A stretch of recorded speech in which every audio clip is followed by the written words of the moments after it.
Todd's a big guy. Used to that. I know. I'll tell you, I wouldn't have crossed him. He kicked my butt. No, you're going to do just fine.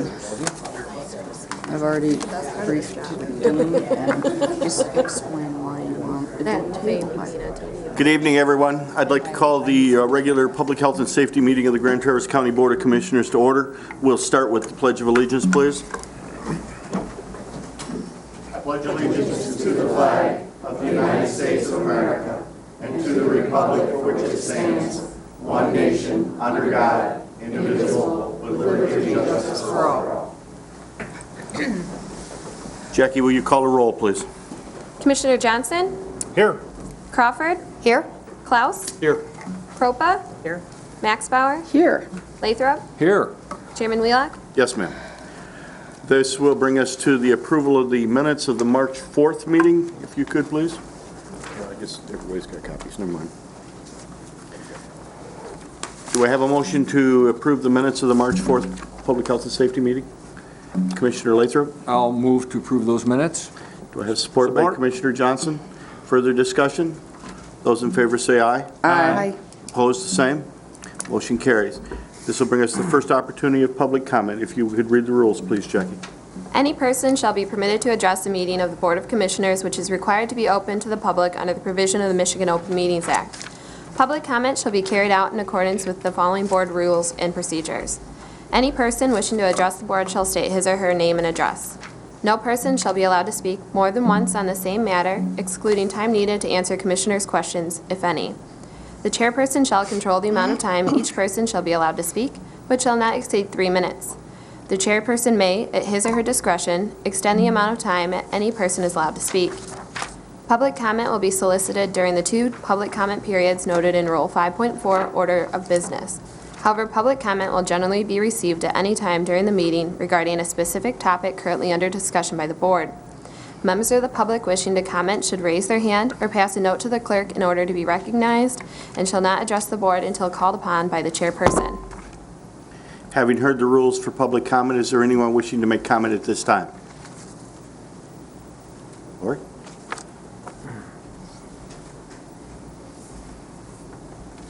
Good evening, Lori Wells, 3262 Hunters Ridge, Traverse City. I just want to make an announcement that we're having the first of what I hope will be many rock jams at the Rock in Kingsley this Saturday night from 5 to 8. Musicians in the community are invited to come and jam with one another, and the public is welcome to come and dance and sing and do whatever else you do when there's music playing. It is free to get in, and there will be light refreshments and a light dinner served to benefit the Rock as well. So this Saturday night from 5 to 8. Thank you. Thank you, Lori. Anyone else at this time? Sir?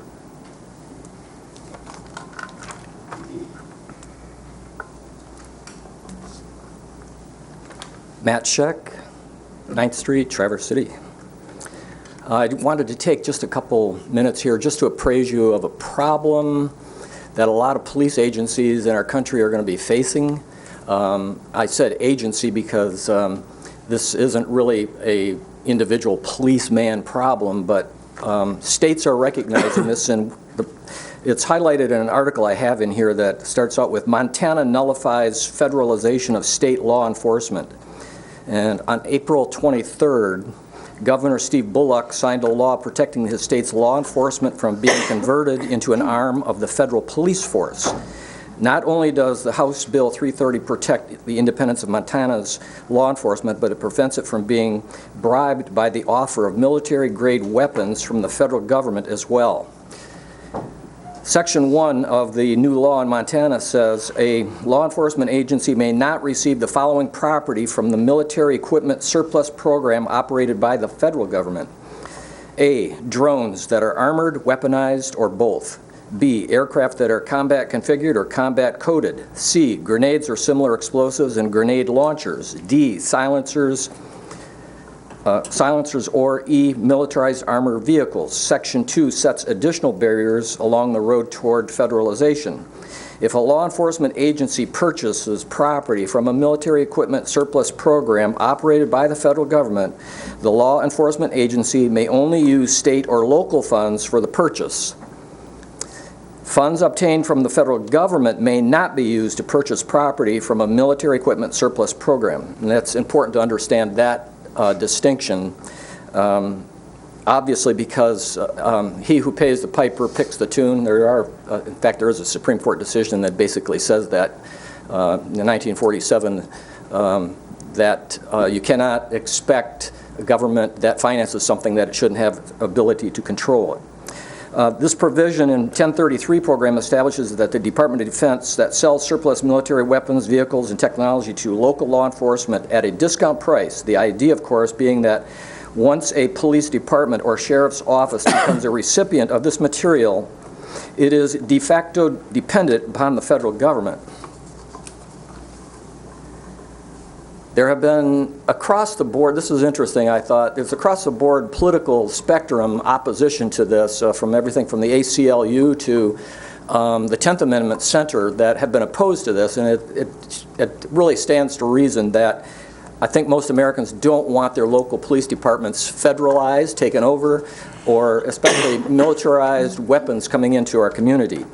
In a statement published by the 10th Amendment Center, praises of the Montana State Legislature and Governor for their defense of the sovereignty of the states and of the 10th Amendment, and their reference to the immense pressure put on them to feed at the federal trough. By stripping state and local police of this military-grade gear and requiring them to report on their acquisition and use, it makes them less likely to cooperate with the feds and remove incentives for partnerships. They went on to say, the group wrote, as Montana obviously understands, there is not a single syllable of the Constitution authorizing any such federal participation in law enforcement. Support your local police and keep them independent. Thank you. Thank you, Matt. Is there anyone else wishing to make comment at this time? There will be another opportunity at the end of the meeting, and there will be opportunity during discussion of agenda items. Moving forward, we will have the approval of the agenda. Are there any additional items? Any commissioners have additional? Entertain a motion to approve the agenda as provided. So moved. Motion by Johnson, supported by Crawford. Further discussion? Those in favor say aye. Aye. Opposed, the same. Motion carries. Bringing us to the consent calendar, if you would, please, Jackie. The purpose of the consent calendar is to expedite business by grouping non-controversial items together to be dealt with by one commission motion without discussion.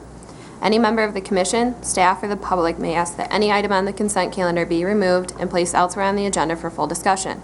Such requests will be automatically respected.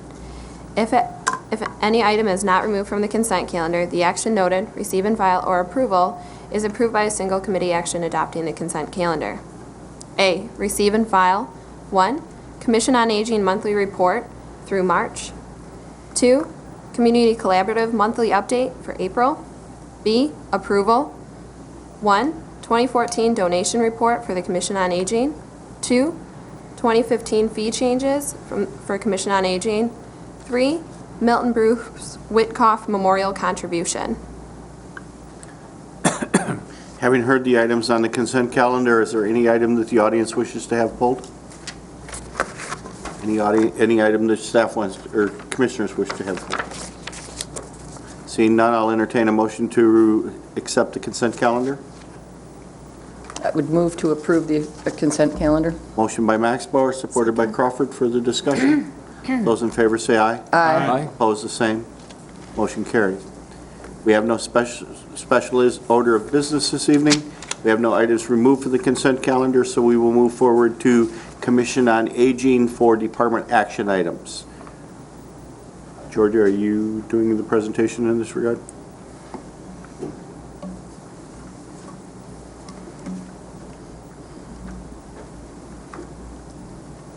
Good evening, Georgia Durga, Grand Traverse County Commission on Aging Director. We have a lot of items on the under action tonight, so I'm wondering, we have a proclamation for Older Americans Month and we have a proclamation for 40th anniversary. Do you want me to read those? I would read them separately, please. We'll act on them because of they're for immediate effect. We will need to take roll call votes for individual items at this committee meeting. The first resolution is Older Americans Month, which is May 2015. Whereas Grand Traverse County includes a thriving community of older Americans who deserve recognition for their contributions and sacrifices to ensure a better life for future generations, and whereas Grand Traverse County Commission on Aging is committed to helping all individuals live longer, safer, healthier lives in the communities of their choice for as long as possible, and whereas since 1965, the Older Americans Act has provided services that help older adults remain healthy and independent by complementing existing medical and health care systems, helping prevent hospital readmissions, and supporting some of life's most basic functions such as bathing, cleaning, or preparing meals. And whereas these programs also support family caregivers, address issues of exploitation, neglect, and abuse of older adults, and adapt services to the needs of all older adults. And whereas we recognize the value of community engagement and service in helping older adults remain healthy and active while giving back to others. And whereas our community can provide opportunities to enrich the lives of individuals of all ages by promoting and engaging in activity, wellness, and social inclusion through our 5 senior centers, emphasizing home and community-based services that support independent living, ensuring community members of all ages benefit from the contributions and experience of older adults. Now therefore be it, now therefore be it resolved that we do hereby proclaim May 2015 to be Older Americans Month. We urge every resident to take time this month to celebrate older adults and the people who serve and support them as powerful and vital individuals who greatly contribute to the community. Having heard the proclamation, do I have a motion to approve? I'll make the motion to by approve effective Maxbauer, immediately. supported by Johnson for immediate effect. Any discussion? Roll call, please, Jackie.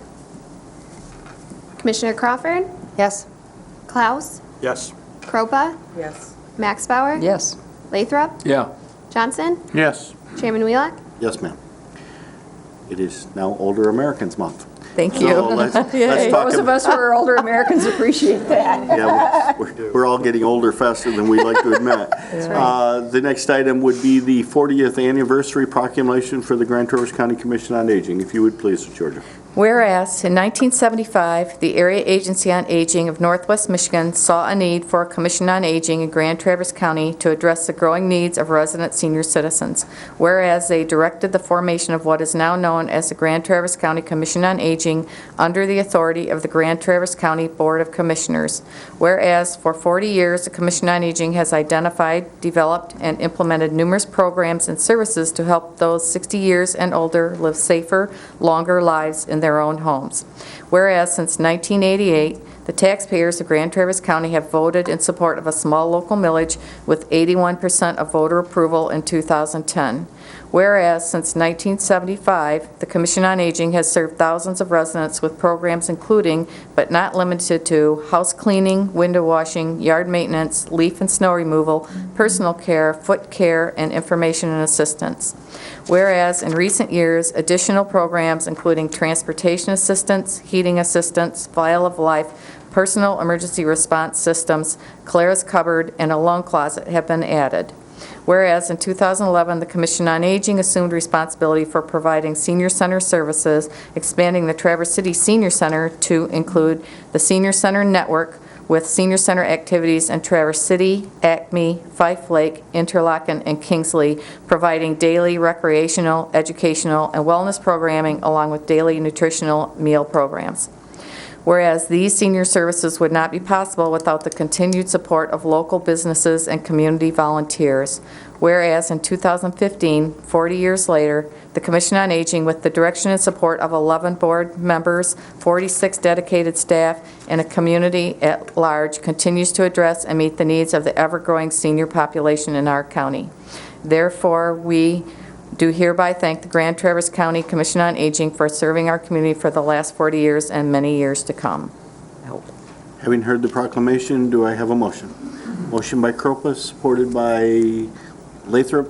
For immediate effect. For immediate effect. Any further discussion? Those in favor, a roll call vote, Jackie, please. Commissioner Klaus, Yes. Kropa, Yes. Maxbauer, Yes. Lathrop, Yep. Johnson, Yes. Crawford, Yes. Chairman Wheelock. Yes, ma'am. The next item would be the in-home services fund balance usage request. We, as you know, and you have discussed with us in the past, we have a sizable fund balance, which is outside the policy range that our board and the county board approved last year. And we, staff were given the responsibility of coming up with responsible and efficient ways to use some of that fund balance. And because we had an extensive wait list last year, that was our main focus, was to use some of that fund balance to spend to eliminate our wait list. Our other focus was on technology. Our current technology is failing. We cannot pull much data out. We can't really pull any data out without using a programmer, and the programmer has to program for each piece of data that we want to pull out. There's just no way around that. And not cost-effective, not user-friendly for someone like me who likes data and likes to share data. So we met with our committees, and we met with the Commission on Aging Board and came up with the following options. One was $100,000 for a technology upgrade. We haven't determined the actual cost yet. We would really are talking about hiring a consultant to help us write an RFP, since none of us are techies. We have talked to Don in IT about that, and but we have not moved forward past that. So that is just in the beginning stages. We're asking for $112,000 to eliminate our current wait list, which most of our wait list is with our chore program. We had a sizable wait list last year, and people had been on it for a somewhat long period of time, so we want to use that fund balance to address our wait list for the home chore program. We also want to use $14,000 to eliminate our foot care wait list, and $11,000 to increase our personal emergency response units by 50 and add what's called the GSM technology for people that don't have landlines. And we would pay that fee to have that technology installed. So we are asking for that amount of money. The total amount expended is, I've lost it here. It would bring us, our goal range is 18 to 20% of our revenue generated. And our new fund balance would bring it down to just a little over, I think it was 24% would be our fund balance range. And we wanted a little cushion in case something unexpected comes up. We've heard the presentation by the Commission on Aging. Do we have a motion? Chris? I would move to approve the use of in-home services fund balance as presented, effective immediately. Support? Motion by Max Bauer, supported by Crawford. Further discussion? Chris? I appreciate the fact that you're looking at technology, Georgia. That is in our strategic plan, and we saw Mr. Cooney do it, and now we're seeing you do it, and I appreciate it very much. Thank you. Further discussion? Okay, I just compelled to mention a little bit. You know, I was pretty verbal about the fact that the Commission on Aging fund balance was way too large. The voters of this community vote that millage specifically to provide services to the community. I still have a little issue with, we're spending approximately $250,000 here, and almost half of it's going to technology in the Commission on Aging department. That I have a hard time equating that to service to the community.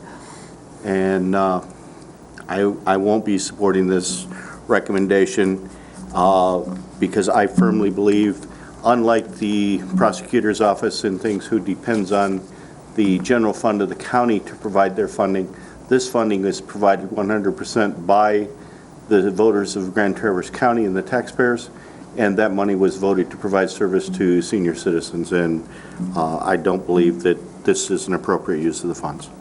Any other comments? Chris? I worked, as most of you know, I've volunteered and worked in that office, and in order to move forward using less clerical staff and provide more services to the community, that technology is needed. It's much like Mr. Cooney's goal of more prosecutors to clerical staff. one of the things that I remember that he said to us when he was asking for technology and thinking long-term, that was something that was discussed by the Commission on Aging Board, and I just wanted to share it with you. Can I say something too? Our system is maxed out. We're going to have to do something. We're going to have to spend some money on something. We've hobbled along for a few years, mainly because we haven't had the time to address it staff-wise, but we're really at a point where we have to do something. Part of our plan was to get our employees some kind of technology, so instead of handwriting, right now we handwrite everything. Everything's cut apart and taped in files. We want everything to be electronic. All that would be a time savings and a paper savings, so it would be money savings long-term. And then when it would improve our customer service, because right now if a client calls, we don't always get that paperwork in for several days, so we can't tell a person on our emergency contact list whether that person got the service or not, and then we have to call the employee. The employee doesn't answer their cell phones unless they're in between clients, because we don't want them to answer their cell phones when they're with the client. So we don't always have timely information for people, and with this new technology, we should be able to, they can tap things in, and we would have the information as soon as it was entered, instead of waiting till weekend or whatever it is. So that was part of our plan, was to improve our customer service and our efficiency and have some cost savings long-term. Again, my point is, I do support the technology, I do support the efficiencies, but I firmly believe that the taxpayers vote that millage specifically to provide services to the citizens of the community. Let's vote. Roll call, please, Jackie. Commissioner Croppa? Yes. Max Bauer? Yes. Lathrop? Yes. Johnson? Yes. Crawford? Yes. Klaus? Yes. Chairman Wheelock? No. Moving forward.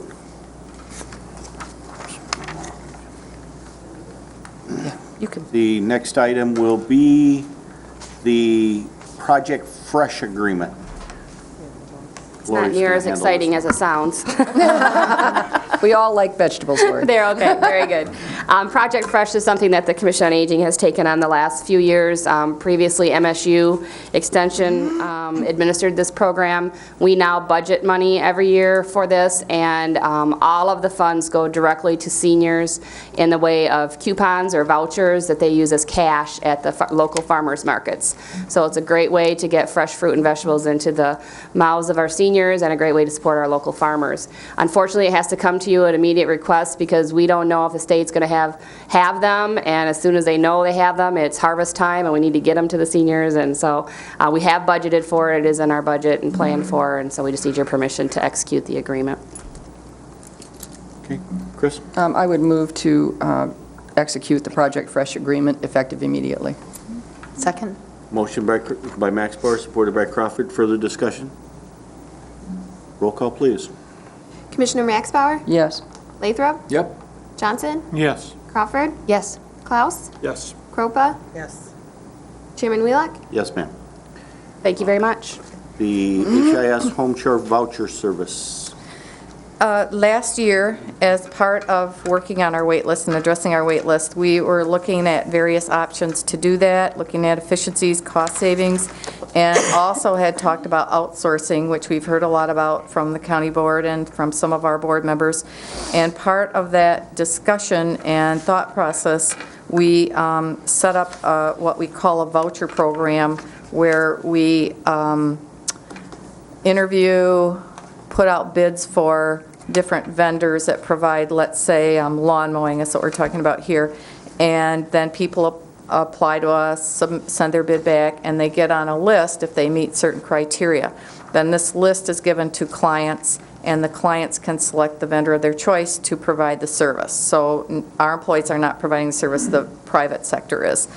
And as using millage dollars, we sell the vouchers based on a sliding fee scale. So a client could purchase a lawn mowing voucher for $2 that has a value of $30. So it's essentially working the same as our services, only we're not using employees, we're using contractors. Also, what's coming down from the state is client choice or person-centered choice. So we felt like this was a step towards doing that also. So Last year, we did the voucher program, issued vouchers for snow removal, and now we are getting ready to issue vouchers for lawn mowing, leaf removal season. And this will be the second part of our test. We're having a one-year test comparison to compare employee services versus vendor services. So as part of that, this was, a bid was sent out, and Laura, you can correct me if I'm wrong, and I have the summary on here. 3 vendors submitted written proposals. All 3 met our criteria. Cutting It Close Outdoor, Leslie's Landscaping, TNT Outdoor Landscape Services all met our criteria, so they would be on our list of providers that the clients could choose from.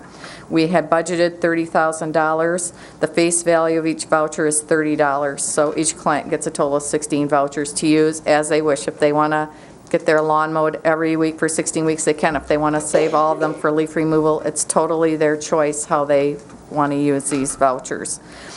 Commission on Aging approved all 3 of these vendors to go on our vendor list, and I have a comparison chart if you'd like to see that too. Okay. You've heard the presentation, Lisa? I'd like to make a motion to recommend approval to use the following vendors for lawn maintenance and leaf removal voucher services for the year 2015. TNT Outdoor Services, Cutting It Close, and Leslie's Landscaping for immediate approval. Yeah, we got a late start on this. I apologize. Normally, we wouldn't bring this immediate, but next year we will not. But this year we got a late start. Support. All right, I have a motion by Cropus, supported by Max Bar. Further discussion? Yeah, I mean, I like this idea of actually having a lot of support for local businesses. I think it's a good concept to see how it works in the future. It helps get your waiting list down without having to add more employees on a seasonal basis, so I like that. Other counties have used it. We actually stole the idea from another county, and the beauty of this is that if the client wants to hire them for other things that we don't do, they can hire them. They get to know them. They establish a relationship. They can hire them and pay them for other things that we don't necessarily do. So it's good for the private sector in a lot of ways. We've, for a long time, had discussion about what I term to be inefficiencies of putting 2 county employees in a pickup to drive down to Fife Lake to mow 2 people's lawns. So, this is a valuable, big change, and I certainly support this. Roll call vote, please, Jackie. Commissioner Lathrop? Yeah. Johnson? Yes. Crawford? Yes. Klaus? Yes. Kropa? Yes. Max Bauer? Yes. Chairman Wheelock? Yes, ma'am. Brings us to Senior Center Network Program Coordinator. That would be Lori's show again. It seems inappropriate to get down on my knees and beg, but please let me have another person. So we are looking to expand our outreach support. We have the 4 senior centers in Interlochen, Acme, Kingsley, and Fife Lake, and Sharon Newman has been doing a fabulous job putting us on the map in those communities. And now they're all hungry for more stuff to go on, and to keep Sharon from jumping off a cliff, we need to get another person out there to help her.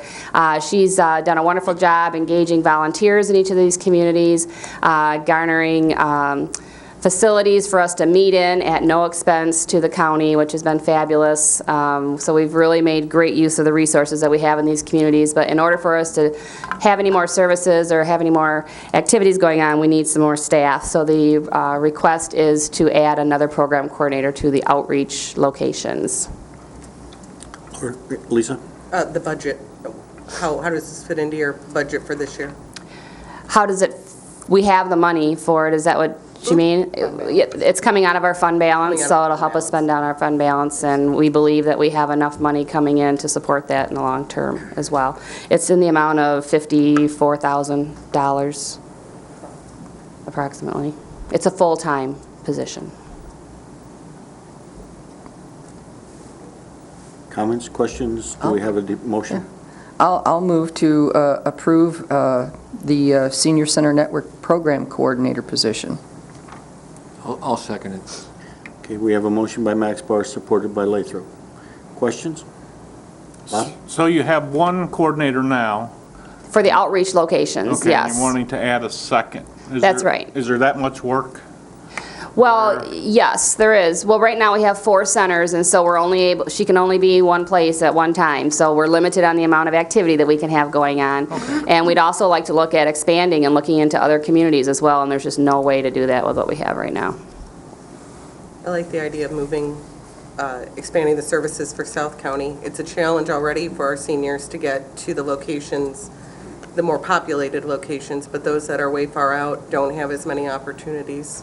Yeah, and they're ready. They want stuff, so, and we've primed them and we got them excited, so we got to keep our momentum going.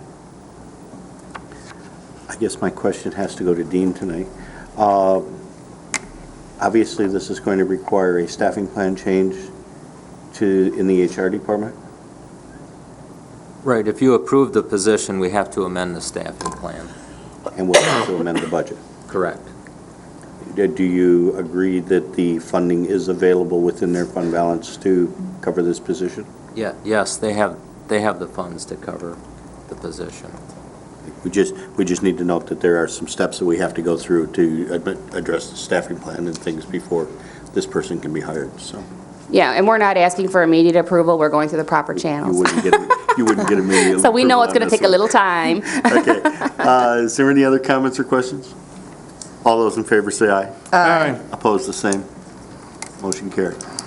Network you. Center fund balance spending request. I guess that's me too. Thinking you're probably. So, in the same vein with what Georgia had said earlier about in-home services fund balance, we have been looking at our fund balance and want to get that within range of what's been approved by the county and our board. So we have come up with what I feel is a responsible plan to do that. When we first started the Senior Center Network with our brand-new millage over 4 years ago now, we anticipated growth. And, you know, we didn't spend all the money in the first year, even the second year or third year. I mean, we had to grow, and the money has to come as we grow. So, I mean, we're ready to put some of those resources into all of those centers. You'll see that you have a detailed list of them, right? So you'll see that much of it, all of it, is related to programming in those individual site locations. A big chunk of it is the new position to allow us to have more programming going on in those locations. So these are needs that have been identified over the last year or two by Sharon primarily and our staff and Travers of things that we would like to have that we'll just take from our fund balance. Not necessarily things that we would need to buy year after year after year, so in most cases, single purchases. So I think the amount was,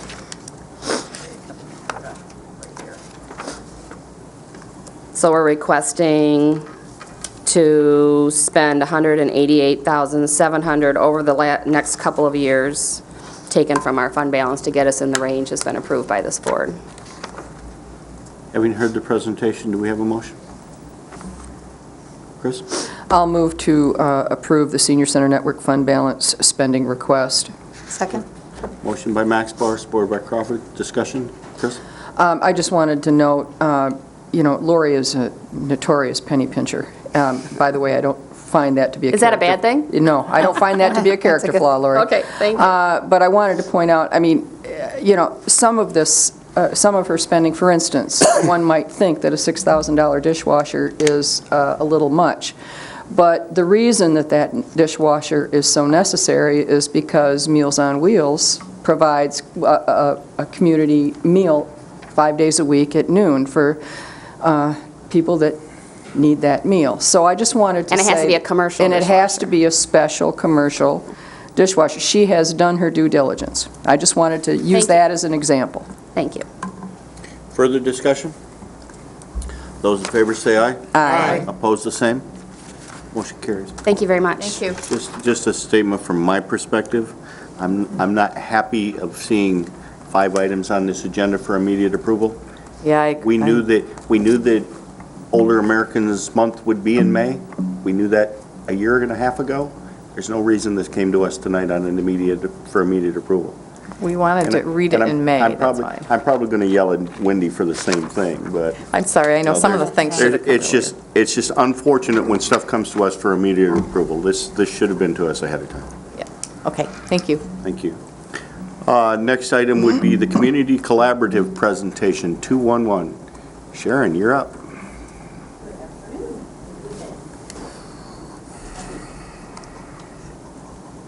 Thank you for allowing me some time to speak to you this evening, and I'd like to start out by just mentioning some of the people that we see regularly at our collaborative tables and meetings who really make a big contribution, starting with Wendy Trout over here. She comes to some of our meetings as it seems appropriate to what she's doing, and I've always found that any input she has in the conversation is always very, very welcome and very informative.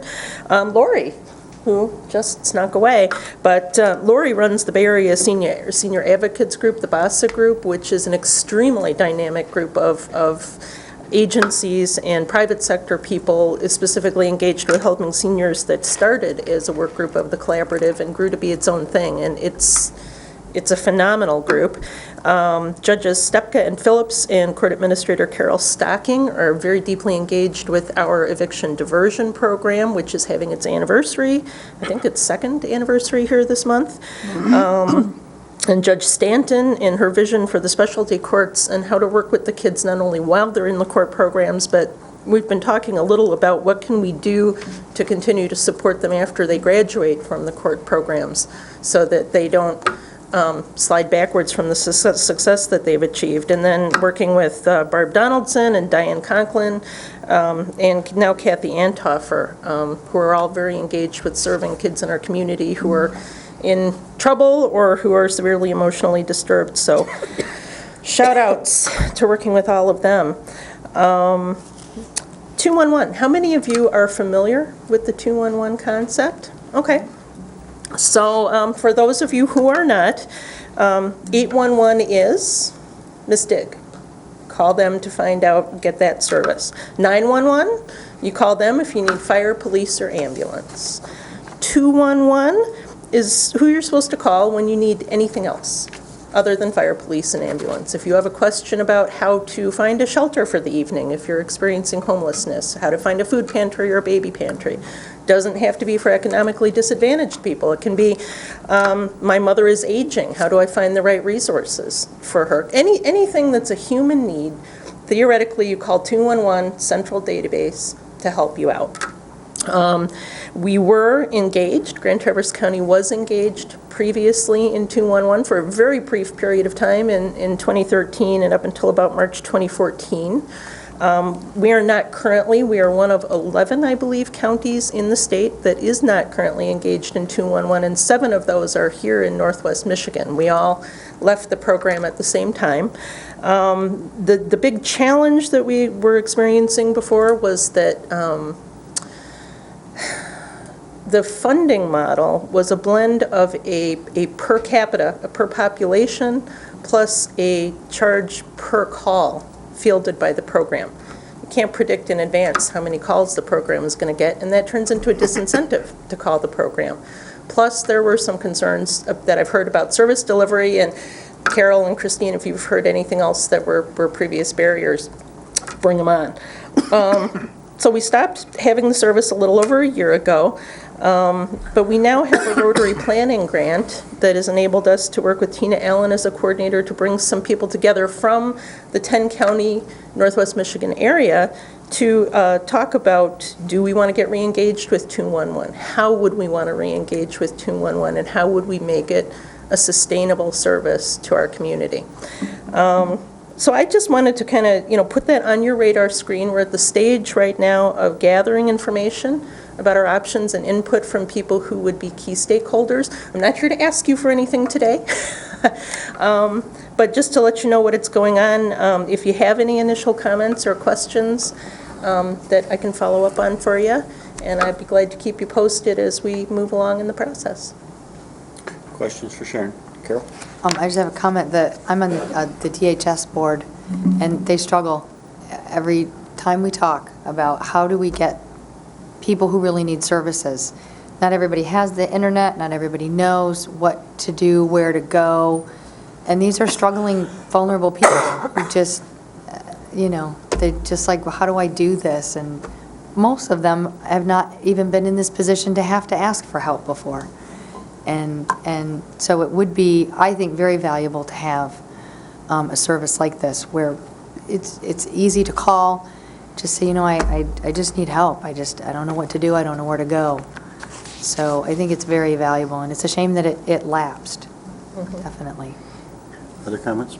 Bob? What kind of infrastructure do you need for this?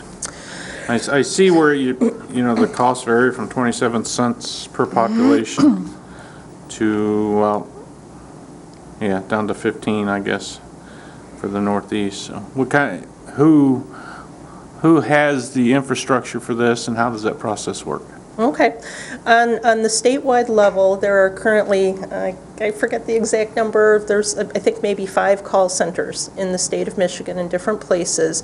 They're for-profit businesses that do this. They develop the databases according to a national standard, and they hire the people who field the calls, and my understanding is that those people are not any old person off the street. They're people with a social work background who go through extensive training in how to talk to people and interview them, not only to try to solve the immediate crisis, but to open the door to discussion about the broader picture of their lives, and how to help them out. So they've got, of course, lots of phone lines, computer database. One of the things that's been going on the state level right now is that at all of these individual call centers, the databases have been separate. They are now being linked into one massive statewide database. And there is website access. Not everybody likes to make a phone call. I mean, you've got your younger people who are just more digitally oriented, or some people, I mean, there is a shame factor involved. You're not sure you want to talk to somebody right away. Sometimes you do, sometimes you don't. You might or might not have access. So there's website, there's even talk about an app for that. So that's what you need, basic call center type setup with staffing. Their model is that about once a year for sure, the call center that you contract with reaches out to agencies to get updates on their information. And of course, it would be good if in the community you're updating them more often than that. And again, to very particular standards. If we did it locally, we have something, because one of the questions is if this is a valuable type service, but if for some reason the statewide 211 model doesn't fit us for whatever reason right now, would we want to develop something locally ourselves, and what would that look like? And something similar that we already have is Third Level Crisis Center. And up until April 27th, they were actually the after-hours forwarding. So 211 after hours would forward calls for our area to Third Level Crisis Center. So you need computers, staff, phones. You also need to do some marketing. And, most of you are unfamiliar with what 211 is at this stage, and even when 911 was set up, it took time to accustom people. Now everybody knows what 911 is, but starting out, we're going to need to build that awareness of what it is. So, does that answer the question? Yeah, somewhat. I mean, I'd have to see. I think the best way would be if we could tie into the state system, be probably less costly. But Chris? I still remember Commissioner Fleece, the late Commissioner Fleece, vehemently arguing against this, and pretty much the county board voted in favor of it. But the real problem, as you know, and as you have said, is the funding model. It has to be a sustainable funding model. Right. Or it's going to do the same thing again if this if this service is provided in Grand Traverse County. But I know you know that. But I wanted to let everybody know that the problem was that the funding model just was not sustainable. Unfortunately, the new, it's now no longer a blended system. It's now a straight pennies per capita of population. But you still got to figure out where that's going to come from. So. Right. I guess I'll inject first, Dan, and then I'll call on you in a minute. A little bit of a history lesson. 211's been on the radar in Grand Traverse County for probably close to 10 years now. We invested $20,000 of county taxpayer monies to get this started. We were promised adamantly that would be the only contribution Grand Traverse County would have to make, that it would be self-sustaining once it was implemented. You talk about how the counties backed out. I'm not sure that the counties backed out, is that it wasn't the system that failed. I did not mean to You know, imply it was the government's. I don't want us to imply that it was the county's decision to get out because, No, because the system failed. We were assigned if my memory is right, we were assigned a call center in Muskegon, Muskegon, yes. you know? And then as that call center struggled to operate, we were able to put together, you know, with a lot of people's help, a true partnership with third level crisis intervention here in Traverse City. Third level handled all of the record keeping of the local sources and took a lot of the calls.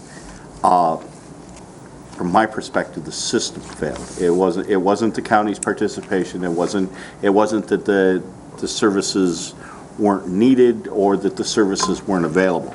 You know, we always get back to the discussion about this, you know, in my mind, you've got all of these community service agencies that are there. Why are we having to spend taxpayer monies to coordinate between them? You know, and, you know, somehow or another, if they're going to market their services, we shouldn't be having to use taxpayer money to pay for that. You know, I firmly believe that this thing needs to be self-sustaining without expecting regular taxpayer money from the individual counties. But the most important thing that I wanted to stress in this discussion with the history thing is we've been involved in this for 10 years. We have put in, I'm almost positive the number was $20,000 Grand Traverse County put into this. And I believe the city of Traverse City put in a like amount, if I remember right, you know, to get this thing up and going, because there was some legitimate discussion about whether or not the services were needed in our community. But the fact remains, we didn't pull out, the system failed. So unless we see a better model of the system, I'm not sure where I'm supporting this going forward into the future. Dan? I guess kind of on that line, are you going to be coming back and asking us to fund this in some way? I don't know yet. Okay. I don't know yet. We're at the stage, so a group of us from the 10-county region, the 10-county Northwest Michigan region, have been getting together. We've been talking with the 3 counties in this region who are still participating, which are Wexford, Missaukee, and Manistee, about how it's working for them right now, how they're funding it, and how it's working operationally. We're gathering the data about what our costs would look like. And we're getting close to the point where it's are we going to keep talking about this, or are we just going to put it to bed and move on to something else? We're still very early, but as things develop and as we talk to more partners, we'll keep you updated. So thanks for the early heads up. Appreciate it. Thank you. Thank you, Sharon. Any other questions for Sharon? Thank you. Next orders of business will be the Grand Traverse Sheriff's Office. The first is a proclamation of National Correctional Officers and Employees Week. You have a proclamation on your desk. The sheriff is here. Captain Hall is here. Would we like to speak to this, either one of you?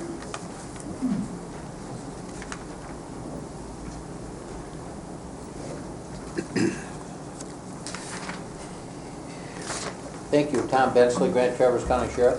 If you would like, I could read this. It's a proclamation. We're doing it tonight because it's this week and next week.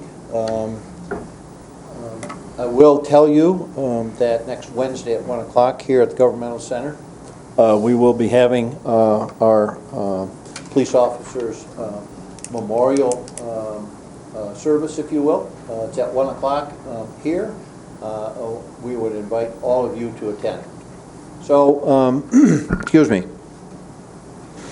To recognize, so this proclamation is to recognize National Corrections Officers and Employees Week 2015, to honor those,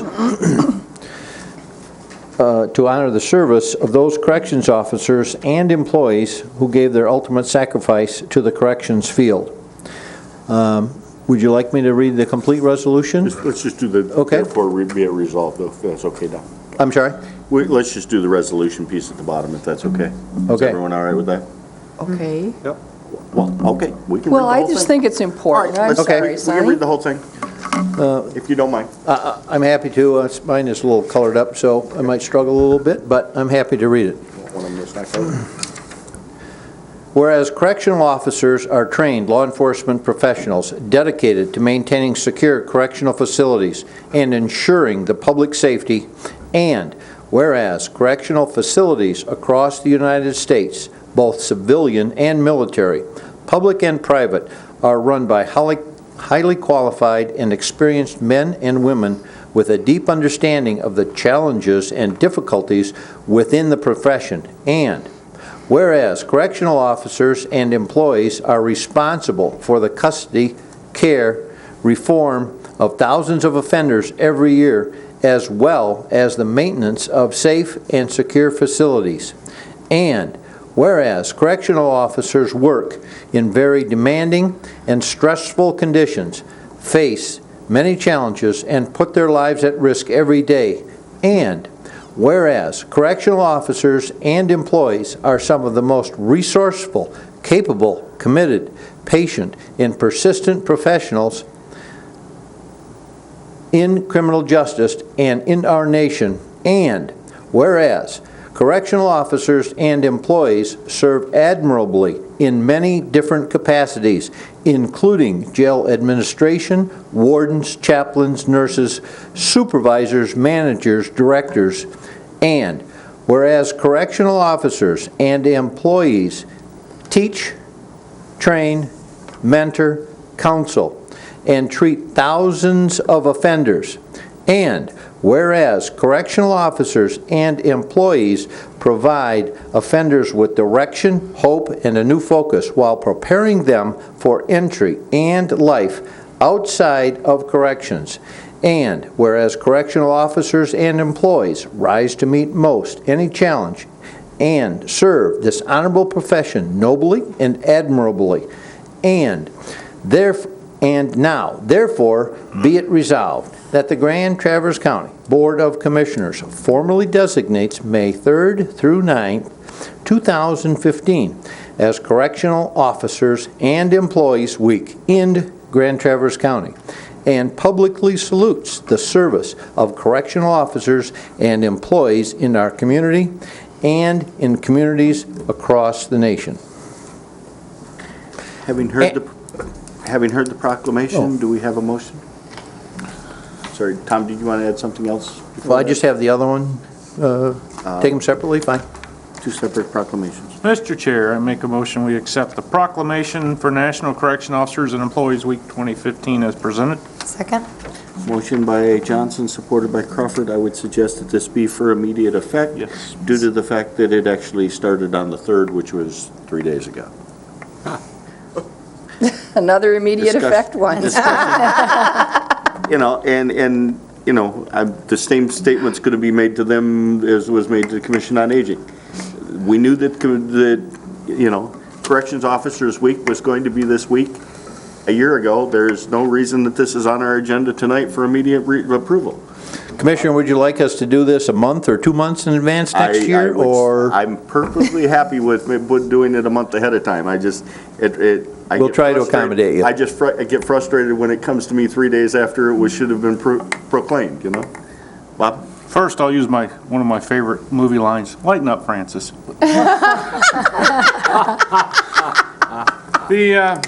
You know, the correction officers, I think the general public, most of the general public have no idea what these officers put up with on a daily basis.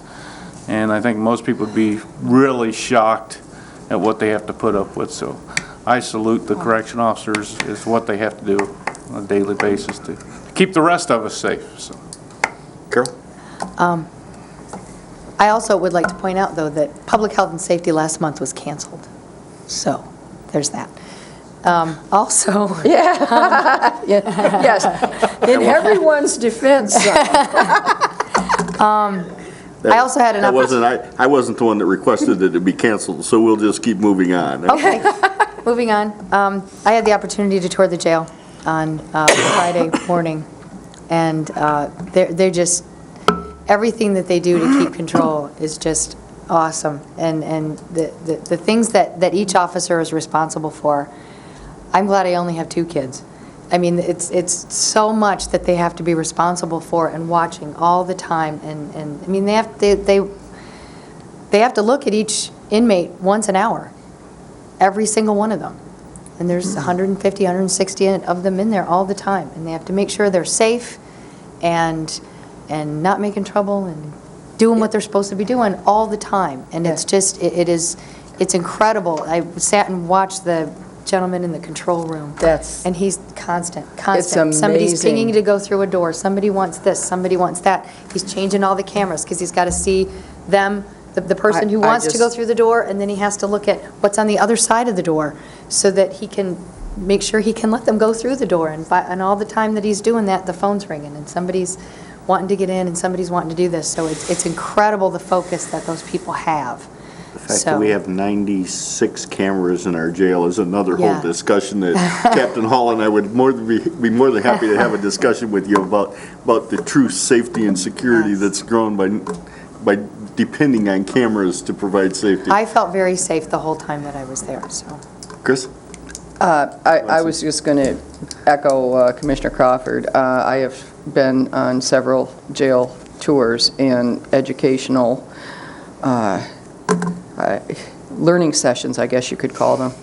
And I am just constantly amazed at the diligence that those officers display every single day. Their eyes are always moving. There is no question. Our community is served very well by our corrections staff. Without the staff we have, we certainly wouldn't be able to continue to operate in a 50-year-old facility. You know, so we're fortunate. Bob, did you want to add anything to this, or you're okay? Okay. For immediate effect, roll call, please, Jackie. Here. Commissioner Johnson? Yes. Crawford? Yes. Klaus? Yes. Kropa? Yes. Max Bauer? Yes. Lathrop? Yes. Chairman Wheelock? Yes, ma'am. Proclamation for National Police Week. Sheriff? To recognize National Police Week 2015 and to honor the service and sacrifice of those law enforcement officers killed in the line of duty while protecting our communities and safeguarding our democracy. Whereas there are approximately 900,000 sworn law enforcement officers serving in communities across the United States, including the dedicated members of the Grand Traverse County Sheriff's Office. Whereas nearly 60,000 assaults against law enforcement officers are reported each year, resulting in approximately 16,000 injuries. Whereas since the first recorded death in 1791, more than 20,000 law enforcement officers in the United States have made the ultimate sacrifice and been killed in the line of duty. Whereas the name of these dedicated public servants are engraved on the walls of the National Law Enforcement Officers Memorial in Washington, D.C. Whereas new names of fallen heroes are being added to the National Law Enforcement Officers Memorial each spring, including 117 officers killed in 2014 and 156 officers killed in previous years. Whereas the service and sacrifice of all officers killed in the line of duty will be honored during the National Law Enforcement Officers Memorial Fund's 27th Annual Candlelight Vigil on the evening of May 13th, 2015. Whereas the Candlelight Vigil is part of National Police Week, which takes place this year from May 10th through May 16th. Whereas May 15th is designated as Peace Officers Memorial Day in honor of all fallen officers and their families, and U.S. flags should be flown at half-staff. Therefore, be it resolved that the Grand Traverse County Board of Commissioners formally designates May 10th through the 16th, 2015 as Police Week in Grand Traverse County, and publicly salutes the service of law enforcement officers in our community and in communities across the nation. Having heard the proclamation, do we have a motion? Motion by Johnson, supported by Maxbauer. Further discussion? Bob? Again, my daughter's a police officer down in Columbia, South Carolina, so I know all the worries a parent has with that. And the job that our officers do here locally is amazing too. I mean, you know, when you look at across the country, all the issues that have been going on, and the police officers are taking a bad rap across this country. Personally, I get appalled at everything I read about the anti-police rhetoric that's going on now. We have to have laws in this country for a reason. If not, look at Hurricane Katrina down in New Orleans and what happened there without any type of law enforcement available, and you know, it gets nasty. So I greatly, again, salute the officers of this county and of this state on what they do daily, again, to protect us. Just like the correction officers, if you talk to them, they know what's going on in this county that most people have no idea about. They know where all the meth labs have been hidden. They know all the local druggies that are here. Unfortunately, not all of them, but we're working on it. Yeah, they know where all the local druggies are that are trying to corrupt our schools and our kids. So, again, I salute the job you're doing. Thank you. Dan? Well, yeah, I commonly, when I meet a police officer, whether it's, you know, downstate or I talk to our police officers, I always thank them because they're the only people I know that will risk their life for me and not even know me. And it always touches me that there's people out there that are willing to do that job. And I'm very proud of our sheriff's department. And I think people in the corrections in our jails, they risk their lives too. So I'm really happy to support this resolution. Thank you, we appreciate that. Other comments? Okay. I guess the only comment that I would add is, you know, and we all watch the media, we see the news. You know, I get very frustrated when people can justify looting and burning of property because someone is killed by a police officer. I haven't seen any of those incidents over these 117 police officers that were killed in 2014. I haven't seen any of the news media talking about that very much. So that's unfortunate, but that's the way it is. We'll do this for immediate effect, seeing as how it is next week. So if you'll roll call, please, Jackie. Commissioner Crawford? Yes. Klaus? Yes. Kropa? Yes. Max Bauer? Yes. Lathrop? Yes. Johnson? Yes. Chairman Wheelock? Yes, ma'am. Okay, the next item would be the residential banking software and commissary services. Captain Hall will take care of that Hall's for you. doing this one. Good evening, I'm Captain Hall, the jail administrator. I'm here before you to discuss our resident banking software commissary services contract that expires in June, the end of June.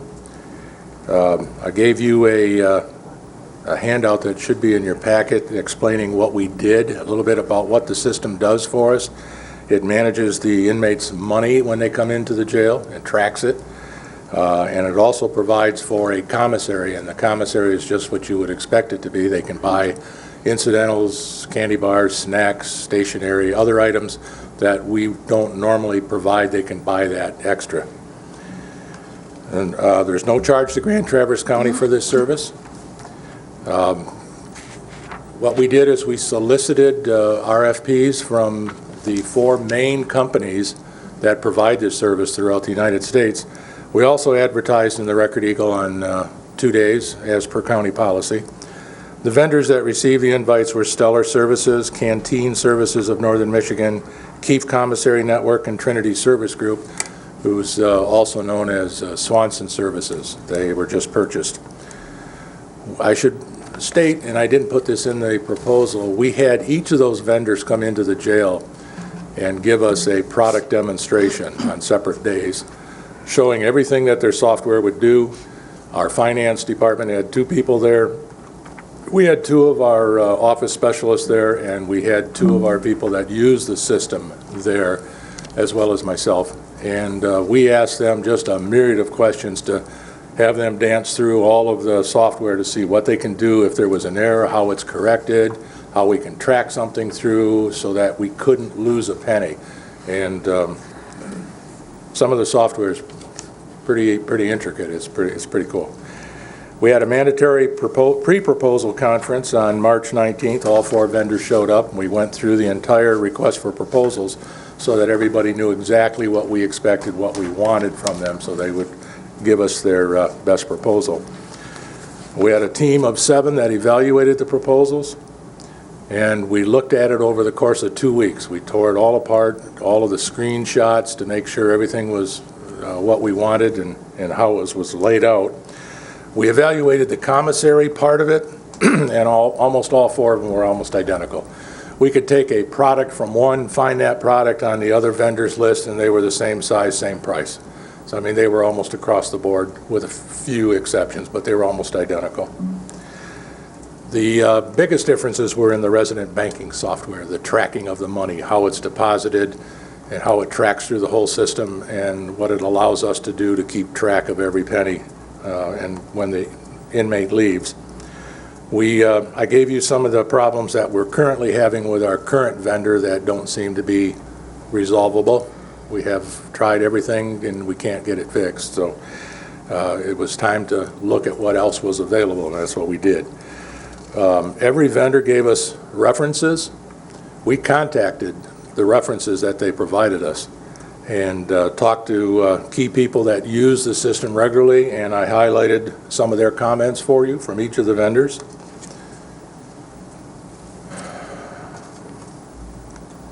Then we looked at the service. If we had a software problem or a hardware problem, who fixes it? How quickly will it be repaired? Who comes up? What services do we have available to us to get back online quickly? And I summarized those for you. We looked at experience. How long have these vendors been in business? How many jails similar to ours do they service in the state and around the general area? And I gave you a list of that. And everything that we did was tallied on a score sheet. So when we got all done, we compared our scores, and I gave you the final evaluation with the final scores of all of the vendors. And after careful review and evaluation, it's our unanimous recommendation from all 7 of the committee members that we award the proposal to for the resident banking software and commissary services to Keefe Commissary Network for a contract period beginning July 1st of 2015, ending June 30th of 2018. And that's what I respectfully request the board to allow us to do. We have a recommendation. Do we have action? Lisa? Mr. Chairman, I move that we, put my glasses on, that we approve the Grand Traverse County Sheriff's Office recommendation for the resident banking software and commissary services to go to Keefe, if I pronounce that right, Commissary Network for a period of 3 years, beginning July 1st, 2015, ending June 30th, 2018. I'll second that. Okay, I have a motion by Johnson, supported by Crawford. Further discussion? Bob? I'm impressed with the whole evaluation. I mean, it really left no concern at all the way this was presented.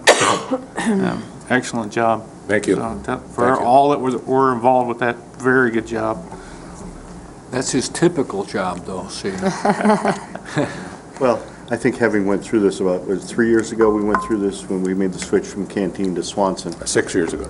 Or 6 years ago? 6 years. You know, we found that there were, all of a sudden, we found that there were a lot of vendors out there that were available to us, and the technology and the, that was available to us was going to make our job a lot easier.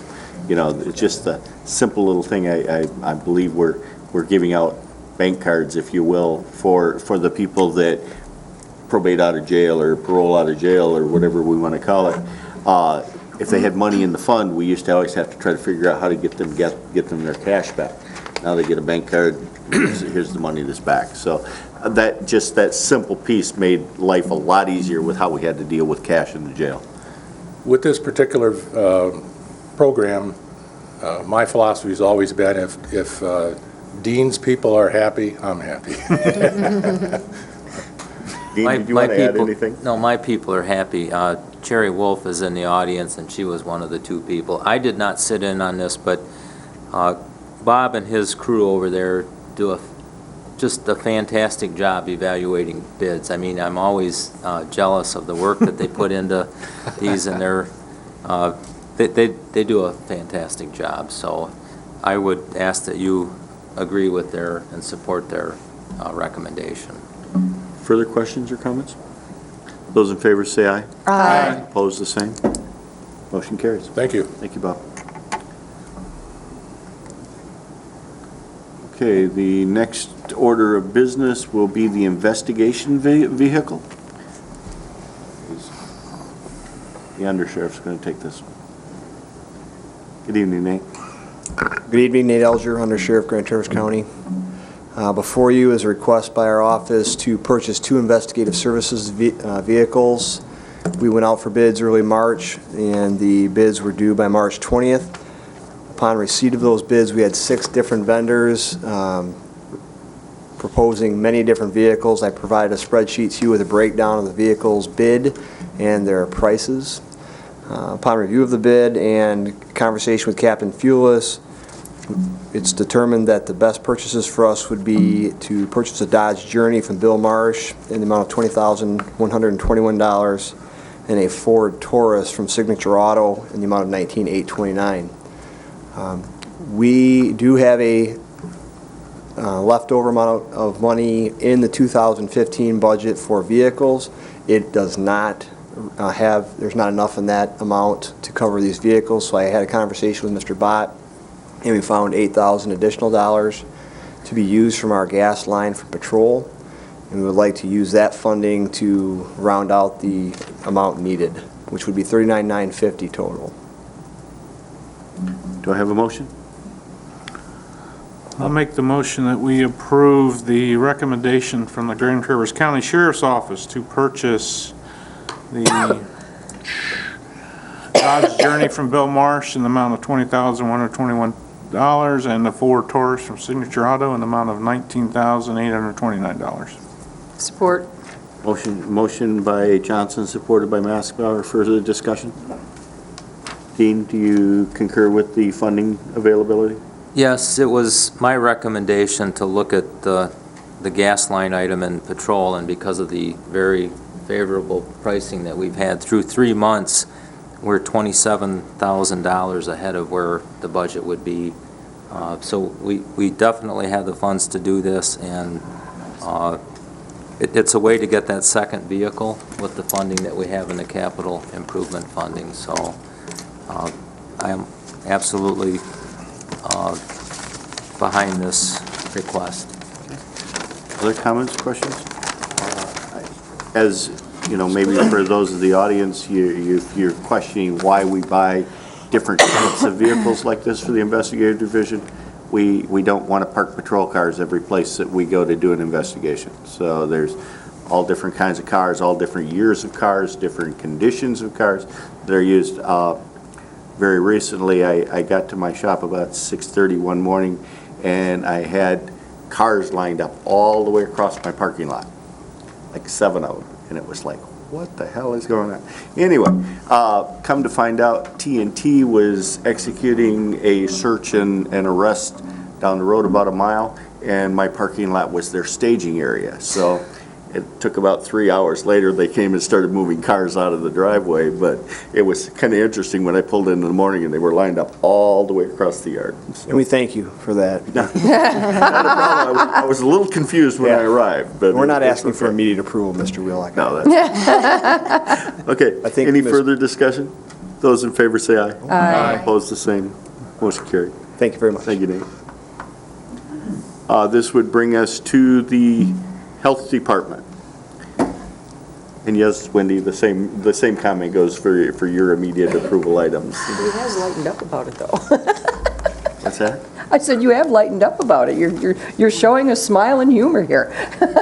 My only defense is we were planning to bring them last month and you canceled them. All right, you picked right up on that, Wendy. At least that's what I'm saying tonight. It's your lie, tell it any way you want, you know? Part of that's true. And I will let you know that I may be bringing other items this month that might need immediate effect. I'm telling you now because our accreditation, certain things are due to the state beginning of June, and so we have to have them approved by you this month. So, beg your forgiveness now. Wendy Truitt, Health Officer, Grand Traverse County Health Department. I think the first item is the Essential Local Public Health Services funding. I'll start with bad news, and that is that I want to say they cut our funding, but reality is they raised it and then they cut it in the same year. So they changed the budget midstream, and we basically had less than 24 hours before they voted it all through, so we couldn't even fight it. So basically, our funding is just returned to what we were in 2014. The net effect, we are just going to reduce the amount. It's $15,000 that's distributed over 5 of our essential local public health services programs, private water, food service, on-site sewage, communicable disease, and sexually transmitted diseases. The increases weren't enough that we didn't hire any additional staff or anything like that, so we are just going to reduce expenses to get back to the 2014 level. And we've already put our plug into Larry Inman and Wayne Schmidt about funding for 2016, looking to get that money back, so. Do we have a motion? Motion by Dr. Johnson. Support Support. by Crawford. Further discussion? We're going to make this immediate effective, is that correct? That's what it says. Roll call, please, Jackie. Commissioner Klaus? Yes. Croupa? Yes. Max Bauer? Yes. Lathrop? Yes. Johnson? Yes. Crawford? Yes. Chairman Wheelock? Yes, ma'am.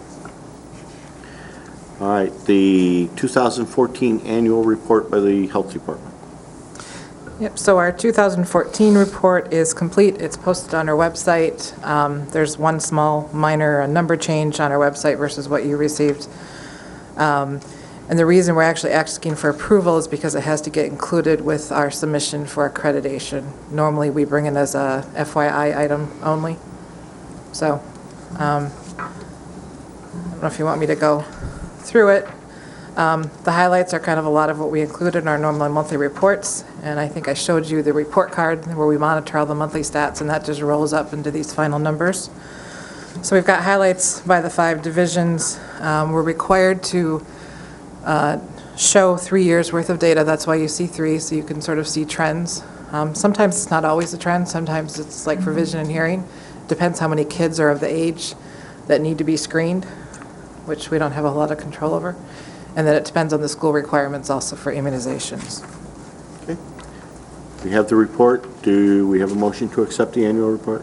Dr. Lathrop. I make the motion that we accept the annual report, public health, from the Health Department for 2014. Do I have support?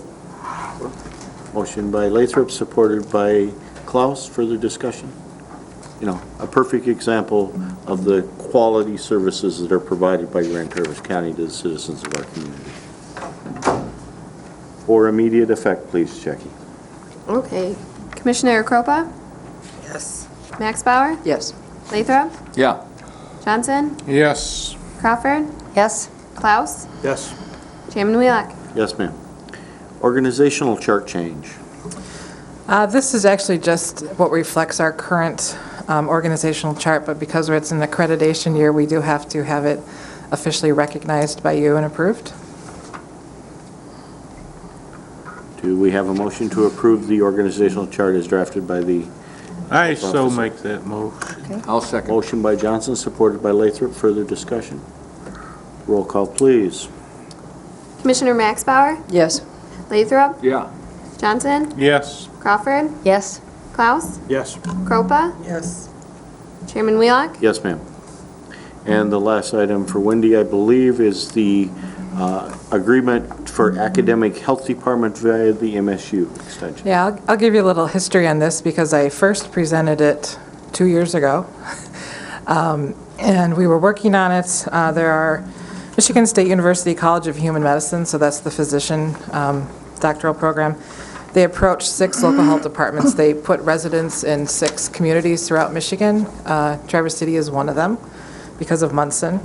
And they were exploring a partnership with public health, primarily to get initially just a rotation through public health so that physicians could get that exposure to the preventative side of medicine, which for us is actually pretty exciting. After the year we've been through, the opportunity to sort of educate physicians on immunizations and quite a few other things, environmental health, communicable diseases, our maternal child health programs, the medical examiner, emergency management and preparedness. Those are all things that will be part of that rotation. There was a year hiatus as it was working through the legal process at Michigan State because Dean Sanko, who was heading it up, was on a public health military assignment for, I believe, 14 months over in Iraq. So it was just sort of placed on hold. And then as soon as he came back, we're now back into trying to make it happen. I did have Chris Forsyth review this, and we requested a couple changes, which they did honor. And Dean Bott has reviewed and submitted the requirements for the physicians and their liability insurance through MMRMA, and that was approved as well. We're actually excited about this. This is the first time we would be able to educate physicians. We typically do nurse practitioners, nurses, nutritionists. We've been approached about physician assistants, but we don't have any on our staff, so we haven't kind of delved in there. So this might be a good opportunity for some local physicians to get some exposure if they stay in the area for the medical examiner's office or medical director as well. So looks like it's a good partnership. Do we have a motion? Dr. Johnson. Motion by Commissioner Johnson, supported by Kropa. Further discussion? Bob? How many, do you have a rough idea how many of these interns or I don't know what the proper term is for them? I think it would be residents. Residents. Depends what year they're in. Yeah. Not yet, we don't. Okay. And this is not going to cost the county? I see it says no The budget. only cost it would be the time of, say, myself, our environmental health director, or a few other staffs to go in and lecture, which some of that is already happening. Yep. We've done that for years. So Who provides the housing for them? I believe that's part of the MSU. Okay. Yeah, that's not on us. We're just part of that rotation and education component. But it does give us access to their medical online library. So definitely our medical director, he would benefit from that, and so would some of our staff. Well, again, I believe it's a recognition of the quality of the programming that we have here. You know, the fact that MSU even wishes to partner with us on this program is a huge feather in our cap. You know, there's a lot of communities a lot larger than ours that don't come even close to qualifying for these type of programs. All those in favor say aye. Aye. Opposed, the same. Motion carries. Prosecuting attorney has provided 2 resolutions that are on your desk. One related to, let's see which order they have them in. Having the finance director be involved in the Boardman Rivers Dams process, and one for the implementation team. Well, actually, Chris, the do you one want to add is, anything? yeah, the one is actually interim purchasing director, and the other is the Boardman Dams. That's because I got 2 copies of the same one. Okay. Mr. Chair? Yes. I did read the resolution, and I called our county prosecutor, Mr. Cooney, today, and I said, you know, really, Bob, what is the purpose of this resolution?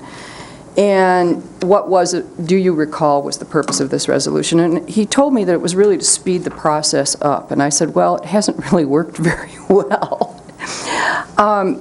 I then went and talked to Dean very briefly and asked him if he would have any angst if we did not do this. And my reasoning is we have a Board of Commissioners that meets once a week.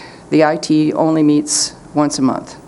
We also have a board with new commissioners who I think would benefit from seeing and being fully engaged. And we have new commissioners that are thoroughly and fully engaged and do read their packets. And I just would like us not to do this for those reasons. And again, I talked to Mr. Bott and Mr. Cooney, and I didn't see any real reason to move forward with it. The Board of Commissioners is still responsible. That doesn't change. This just gives us more visible knowledge of what is occurring. So are you recommending that we Just not do it. do either one of them? Oh, no, the purchasing one we absolutely have to do, absolutely. Okay. I'm just talking about the IT. Okay. Dr. Lathrop. Yeah, I I agree with that for another reason. I like to take it off Dean's plate. Those are big decisions, and we can do it, and I like the idea of being involved in it as a board. This is a big deal. It's another unfunded liability in a way. We're going to have to come up with another millions of dollars to do this, and I'd like us to be involved in it. And I just would also like to take it off Dean's plate. Well, it still is on Dean's plate, but it'll be in front of Yeah. us every But he won't every month. have the responsibility for signing things, and unless we tell him. Well, we're going to authorize him to do that. I'm just saying, just so that we all see what's coming down the pike, we just not do this, that's all. Yeah. Are you okay with that, Dean? Yes. Okay. Okay. So we're not going to do the resolution regarding the Boardman Dams removal project. Do we have a motion to approve the resolution appointing the finance director as the interim purchasing director for Grand Traverse County? Mr. Chairman, I would move to appoint the finance director, Deputy Administrator Dean Bott, as interim purchasing director for Grand Traverse County, effective immediately. Support? Okay, motion by Max Bauer, supported by Johnson. Further discussion? All those in favor say aye. Aye. Opposed, the same. Motion carried. Well, it's just, oh, I'm sorry. This would be for immediate effect, Jackie, so we better vote. Yes. Okay. Commissioner Lathrop? Yes. Johnson? Yes. Crawford? Yes. Klaus? Yes. Kropa? Yes. Max Bauer? Yes. Chairman Wheelock? Yes, ma'am. Okay, administration update. Dean, did you want to add anything here? I really don't have anything. I think Commissioner Max Bauer does, though, regarding... Okay, Chris? I have a long list. It's a good thing you have the list. It's not my iPad because it's blinking at me saying I have 9% of battery left. Well, so we're I've got my this notes thing here. soon. I mean, I always walk out without the iPad, and then I just, well, anyway, it's just me, last minute, running around. With Dean's knowledge and concurrence, I met with Paula Segala Monday afternoon, and Paula has agreed to work part-time for Grand Traverse County as Human Resources Director.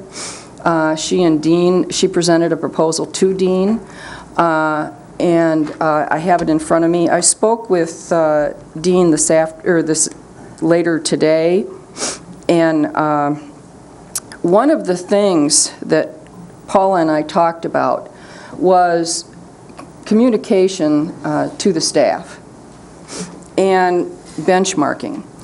And so Dean would be more comfortable if we did the proposal, and I certainly would leave that to his expertise, in two separate proposals.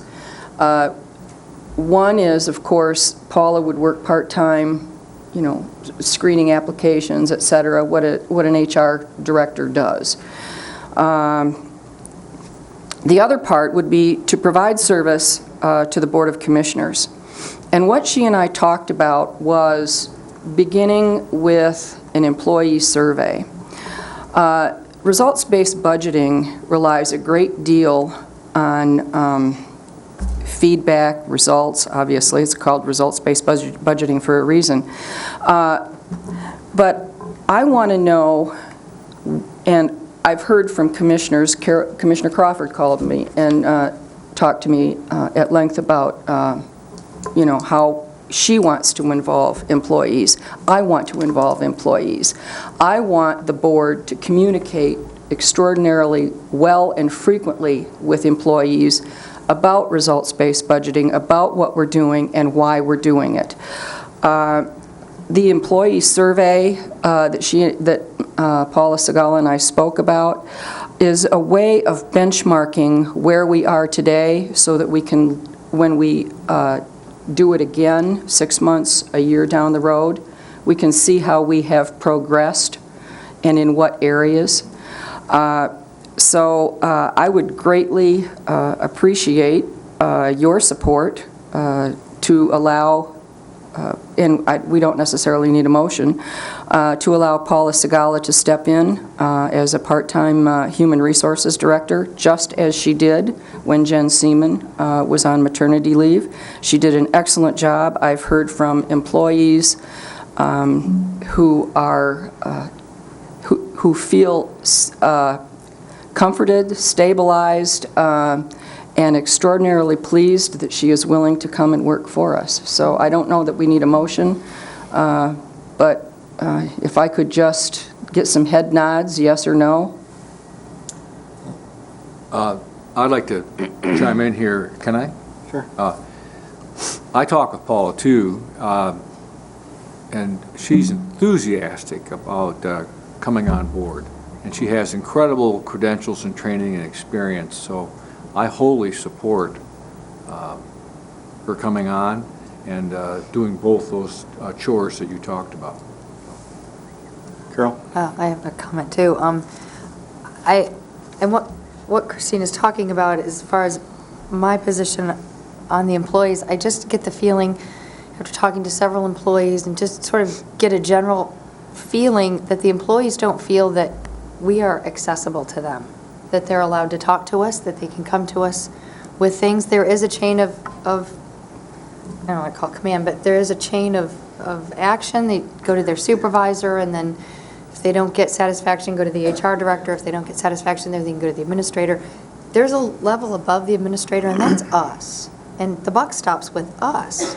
So I think that it's important for the employees to know that they can talk to us at any time about anything, really. Try to go through the supervisory levels, but if you really feel that you have something that's just not being addressed, we're all available. Our cell phone numbers are out there. We have mailboxes on the 3rd floor. We all have email addresses. I have a post office box. Any way that you want to contact me, I love talking. So, and as far as an employee survey, I think that's a great idea. I have worked both in a place where nobody cared what you thought. Thank goodness I'm not there anymore. And now where I work, they absolutely care if we're happy, if we're comfortable, if we're supported, and they are always open to suggestions for all kinds of things. So I know what it's like to work on both ends of the spectrum. I would like our employees to feel like this is their second home, like they are supported and valued, and their opinions are heard. So I think a survey now to see how employees feel, and then, see a year down the road to see how they feel differently, hopefully, is very valuable. Okay. Further discussion? Bob? Yeah, to go along, I guess, in this administration part, I don't know if we need to set up a special meeting or what to figure out the next steps on. Oh, that's coming. On getting a I've got some new ideas. administrator. But I thought one issue at a time, we'll hit the HR director first, and if I get just nods, or Dean gets some nods, he can go ahead and move forward with Paula. I guess the comment that I would have, I believe last week we passed a motion authorizing hiring Paula to, come in on a temporary basis, possibly if she was interested in regard to the HR director.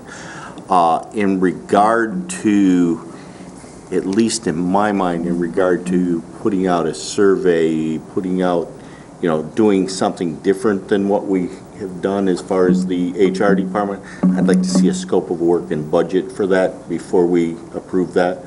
I think, I have no problem with the idea. I certainly support the concept, but I'd like to see a scope of the work that's going to be completed and a projected budget for that. You're saying you have a proposal. I haven't seen that proposal, so, I can't speak to the scope of work that Dean has written for Paula, or actually that is in front of me for Paula Segala to work for Grand Traverse County, is almost identical to what she did last time, except to provide service to the board, and Dean would like this in a separate agreement so that Paula would be working with the Board of Commissioners on a separate agreement. to provide service to the board in human resource-related initiatives, employee surveys, employee focus groups, communication planning, et cetera. So if you recall the agreement that we had with Paula when Jen was on maternity leave, it's the same agreement. The top half of it. Yes.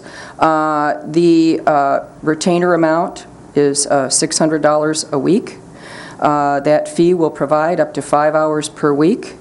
And if additional services, and those 5 hours would be dedicated to the HR director duties. Additional hours, if needed, would be at $90 an hour. So that's it. Have we spoken in this discussion?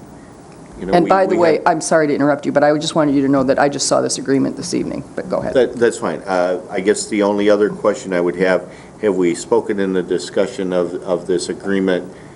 We have a committee moving forward with interviewing and hiring a new HR director, where, you know, what happens to this agreement if we sign it now and the new HR director is hired, you know, by the 1st of June? You want to, if you want. There's language in the proposed agreement whereby we're out within 7 days. I mean, it's not 30 days notice. It's a fairly quick out. That's fine. I haven't seen the agreement, so I Yeah, I have to ask just these got it questions, tonight. so.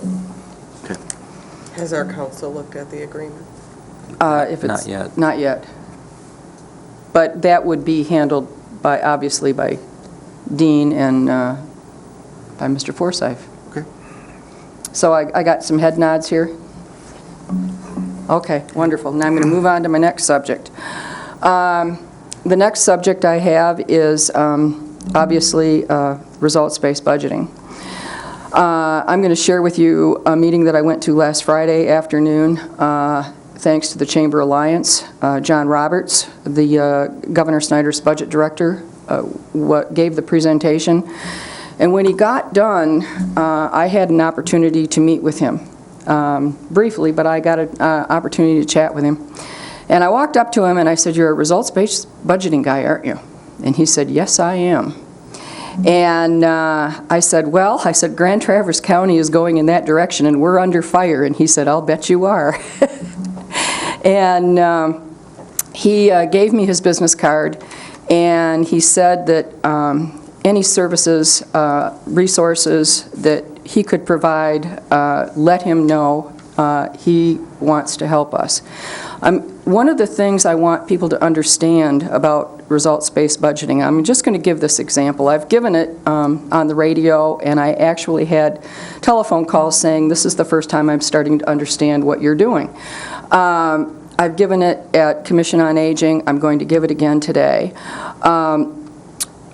People think that Governor Snyder closed Michigan State Police posts to save money.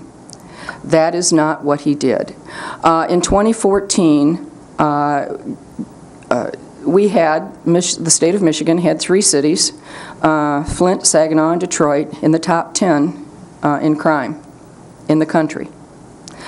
And what Governor Snyder did is he felt that putting those officers in their police cars and being responsive to where the crime was and being able to move them, getting them out into the community, would produce a better result for the same money. And that's exactly what happened. So I wanted to share with you my conversation with Mr. Roberts. Moving on to an HR director and a county administrator. I really do believe that that these 2 positions need to work in tandem with each other. I really do believe that whomever we choose for the HR director really does need to have results-based budgeting experience or experience in the private sector, which is entrepreneurial, which is basically results-based budgeting. And I also believe that it is imperative that we have an open, transparent process when looking at a new administrator. I am proposing that we put together, well, I'm proposing that we put the present job description in our RM&A packet for next week so that we all read it. Good or bad, like it or not, that job description got us to where we are today. And I then am proposing that we put together, let me work with Dean and the vice chairman, the chairman of RM&A, whatever, to talk about a selection committee that will help us with the criteria. I can tell you for myself personally, I'm not looking for somebody with a public administration background. I am looking for somebody with a master's in business, not master's in public administration. That's just me personally. But I did speak with briefly about Commissioner Klaus about this, and he said he was going to say tonight, I don't know the first thing about hiring a county administrator. Well, some of us have been through it. I want this process to be as effective as it possibly can be. This is probably, in my opinion, the most crucial, if we're going to be successful, and I believe we are. I believe this board is cohesive, and I've heard that from employees. We are cohesive, we are committed, we are all pulling in the same direction. We want to find that special individual that will pull us in the direction we're going. So that is my suggestion. Let's take a look at the job description. Let's read it thoroughly. If you guys are, if the rest of the board is okay, and the reason I say putting together a committee with perhaps myself, the vice chairman, and the chairman of RM&A, is because I'm looking at perhaps inviting some business people in the community that will help us screen and take a look at the applications that come before us before we get them. Like a blue ribbon panel? Well, you can call it, I just don't like that name. Okay. I know that's what people use, the Blue Ribbon Committee, but I'm looking at it like a selection committee that will help us at least narrow the candidates down before we as a board take a look at them. And I don't want to just toss out community leaders' names without talking to the community leaders first and seeing if they're willing to join in. We have successful business leaders all over this community, entrepreneurs that know exactly what return on investment is, know exactly what accountability is, know exactly how to put their limited resources where they're going to do the most good. So that's my suggestion. Back to my discussion with John Roberts, and I'm sorry, but my notes are kind of all over the place here. I'm going to give you an example of what results-based budgeting does. And I hate to use Governor Snyder as an example every single time I speak, but that is the last meeting I had discussing seriously results-based budgeting happened to be with his budget director. When Governor Snyder took office, every single administration before him, Republican and Democrat, had promised OPEBs to retiring employees, and not one single penny. And OPEBs, for anyone listening, is other post-employee benefits, which is basically a fancy name for retiree health care.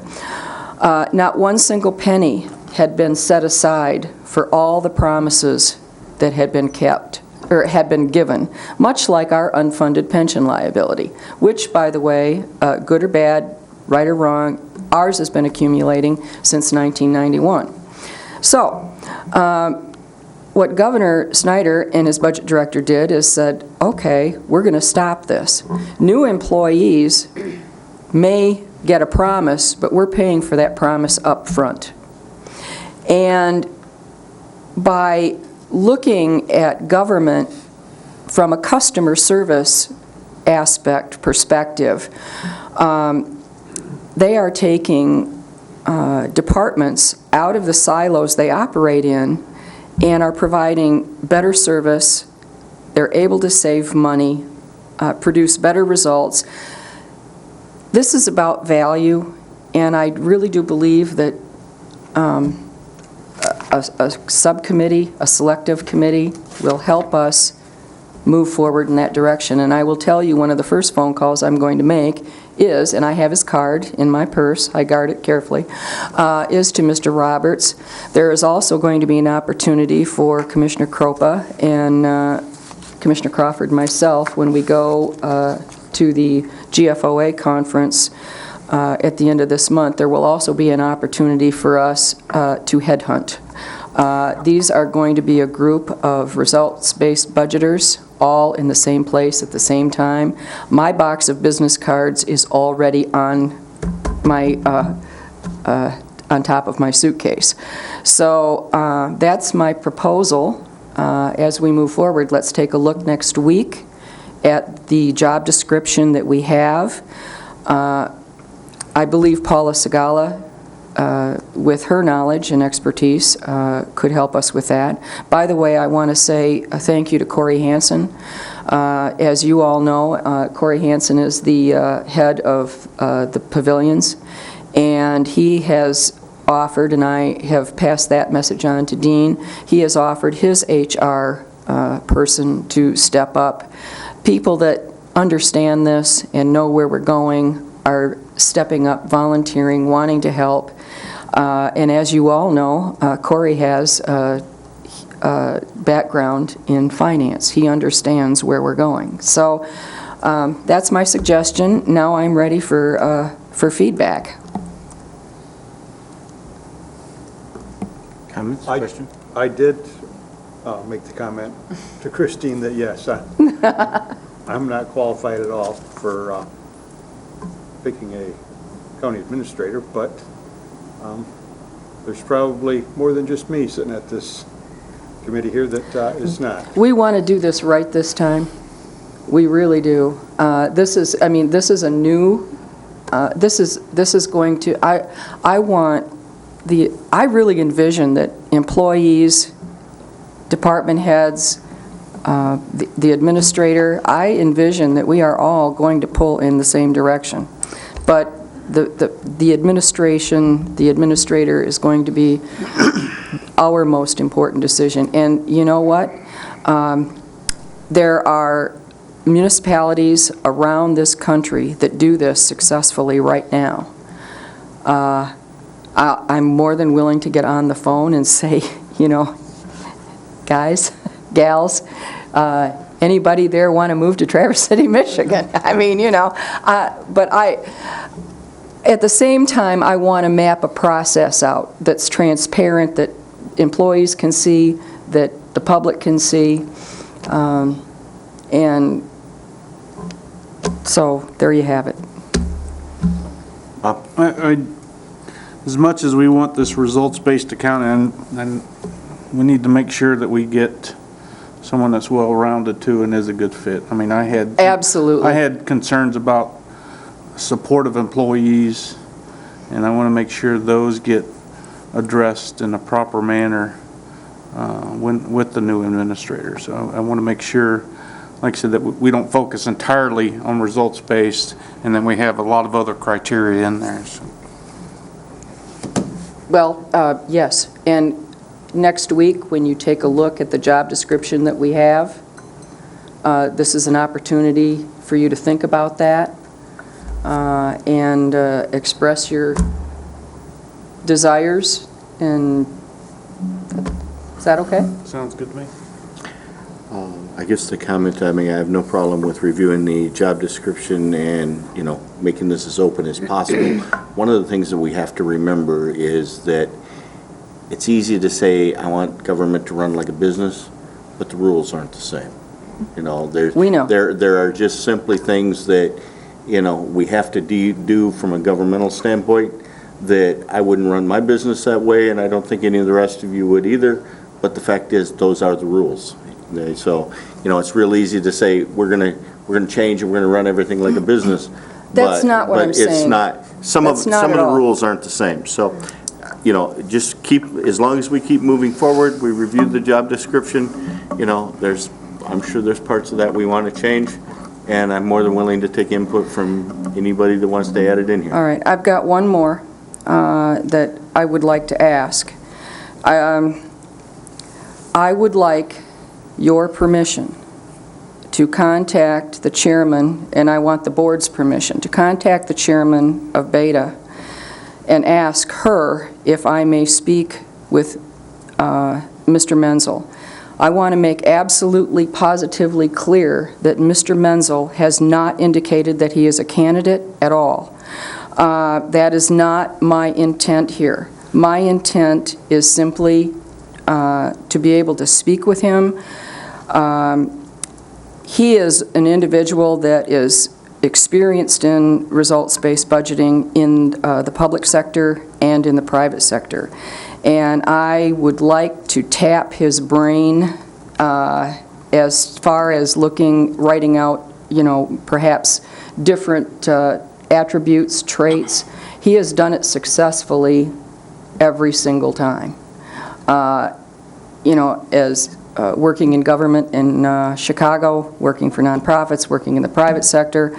So I would appreciate board approval to ask his chairman of the board if I may have a conversation with Mr. Menzel, but I do not want it misinterpreted in any way, shape, or form that I am looking to hire Mr. Menzel. I'm not going to talk to him about hiring him. That is not the intent of my conversation, and I want that absolutely perfectly clear.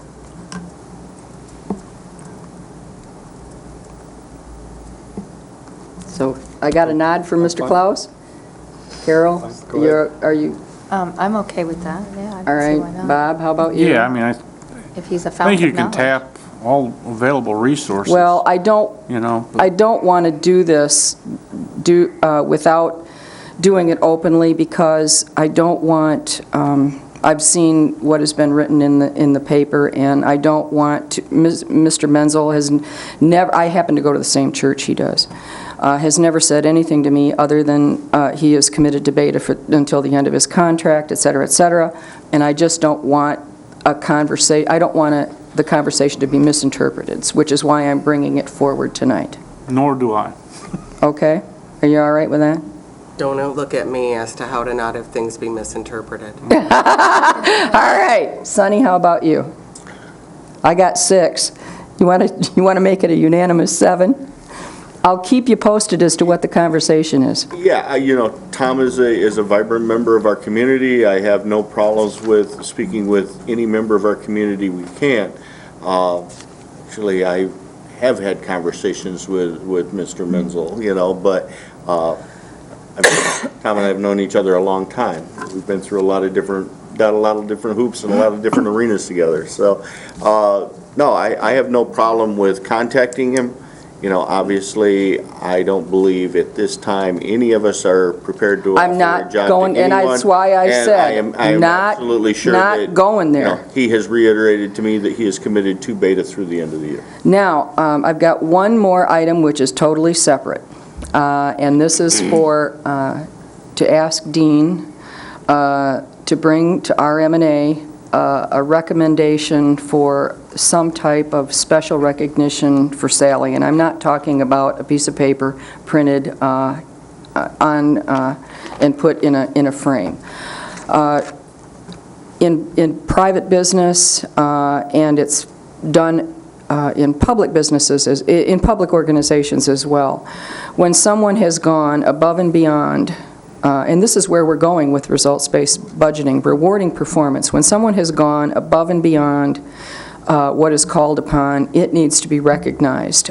Shell used to have what we called an SRA, and I will tell you that the young secretaries used to go SRA in the hall, you know, periodically, but we were quite young then. I was much younger then. But anyway, I'm sorry, I digress. Anyway, when I came for Monday night's City Commission meeting at 7 o'clock, I came shortly before 7 o'clock, and I saw Sally leaving at 7 o'clock. I know, you know, it is, in my mind, to watch, I'm not willing to suck the life out of someone and not recognize it in some way, shape, or form monetarily to what they've given our organization. And I think that this board in the future, as we look to results-based budgeting, we need to do that for our employees.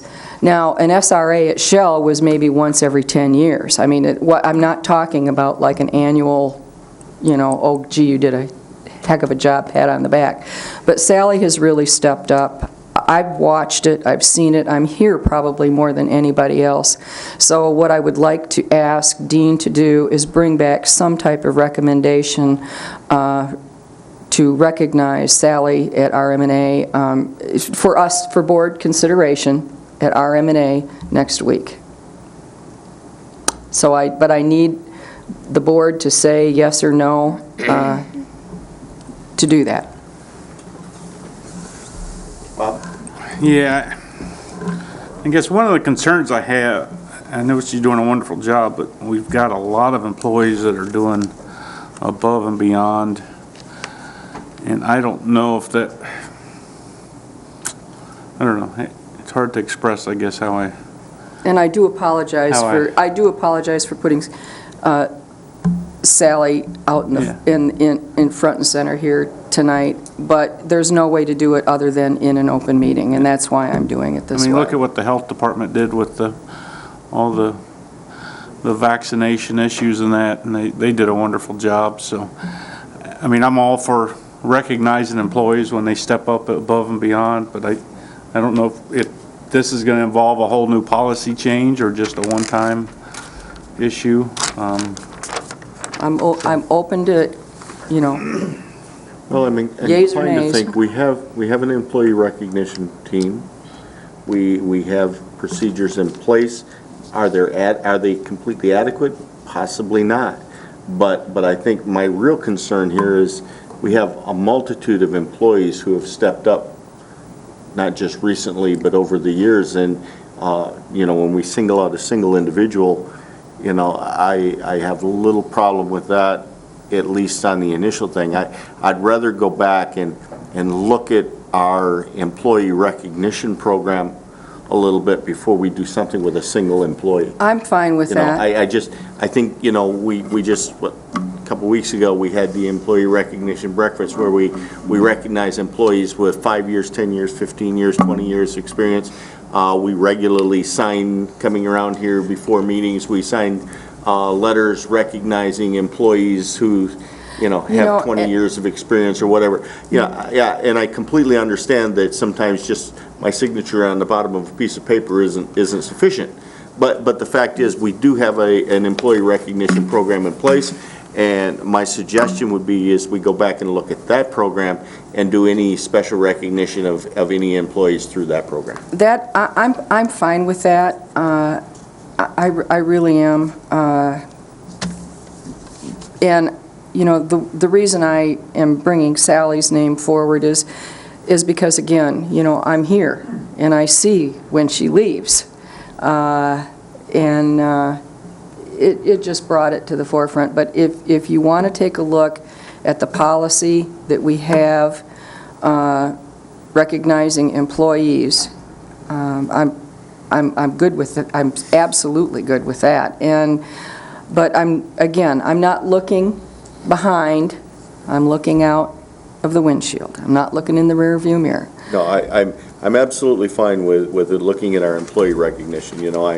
I also have been here late in the evening and on the weekend and found Dean's truck in the parking lot. I know, he's another one. And, the fact is, Sally's not the only employee we have that's stepping up. I understand there's that. Personal cars parked at the courthouse, at the Hall of Justice, at the sheriff's office on a regular basis. Let's do this as we look at the policy. All right. And how we're recognizing these anniversaries in this duty. Well, when somebody steps up, even on the quarterly, when they get a quarterly award, maybe we need to look at that. I am absolutely fine with looking at the policy. Can I talk? Ask him. Yeah, Wendy, He's not looking at you right now. Wendy wants to add something here. I don't know why I even bother. get his attention. I don't want to add, and it's not about the last item, it was about something you previously discussed. I just want to get some clarification, if that's okay, on the HR director position that we're in the process, the committee's in the process of. If I took notes correctly, you mentioned that you wanted the HR director to have Yes. results-based budgeting experience. What I would And like, what I'm private- hoping, Wendy, is that we put it out one more time with that included and see what response we get. But where are they in the process? Where are you in the process? That's not interviewed- possible, is it?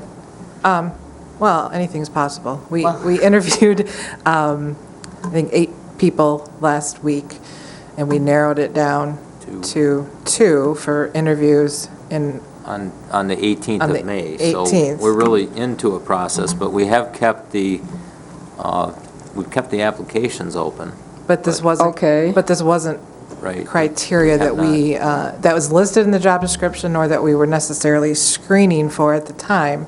And then you also Well, mentioned could I- Paula and the Pavilion's HR director, so I'm wondering if No, if one basically, of what them. if I misspoke, I do apologize. Because I've got notes all over and I just wanted to make sure I took notes right. Yeah, well, you probably did, and I probably misspoke. No, Paula is going to work for Grand Traverse County as a part-time HR director. Right. And I mentioned the Pavilion's HR director because Corey Hansen offered that individual's services to pick up the slack until we get an HR director. Yeah, my question is, do you want one of them to be included with our team? I would like to see Paula included in your team. Paula was... I've worked with Paula. We engaged her at the health department for some trainings. And That would be relatively easy to do at this point. My only concern is, I don't know if you're going to find somebody that has results budgeting or priority-based budgeting experience. For in- HR. We in- won't if in we don't HR. look. I know, and I don't want to sound like I'm a downer here, but, you know, that's generally not something that your HR professionals are associated with, but they could be out there, and we will definitely, the 2 people that we're having come in, we can ask that. I don't think they're going to have that experience. Something else may develop. Okay. Well, I'll leave it at that right now. I'm not going I to... really feel that we have committed to interviewing 2 individuals. We All right. always have the right to slow that process down, but I'm not so sure that we want to slow it down too much because we are really, I feel we desperately need Okay. a human resources director. We can operate with Paula's assistance All for right. a period of time, but Well, I if you go- appreciate at least allowing my thoughts to be heard. I appreciate that. Bob? Yeah, I don't know if that position, if that's a big deal or not having any results-based, but I wouldn't want to slow up the process at this point either, so. I think, you know, in last week before, I'm not sure which meeting we're talking about now, but we directed the team to continue to move forward with the selection of an HR director.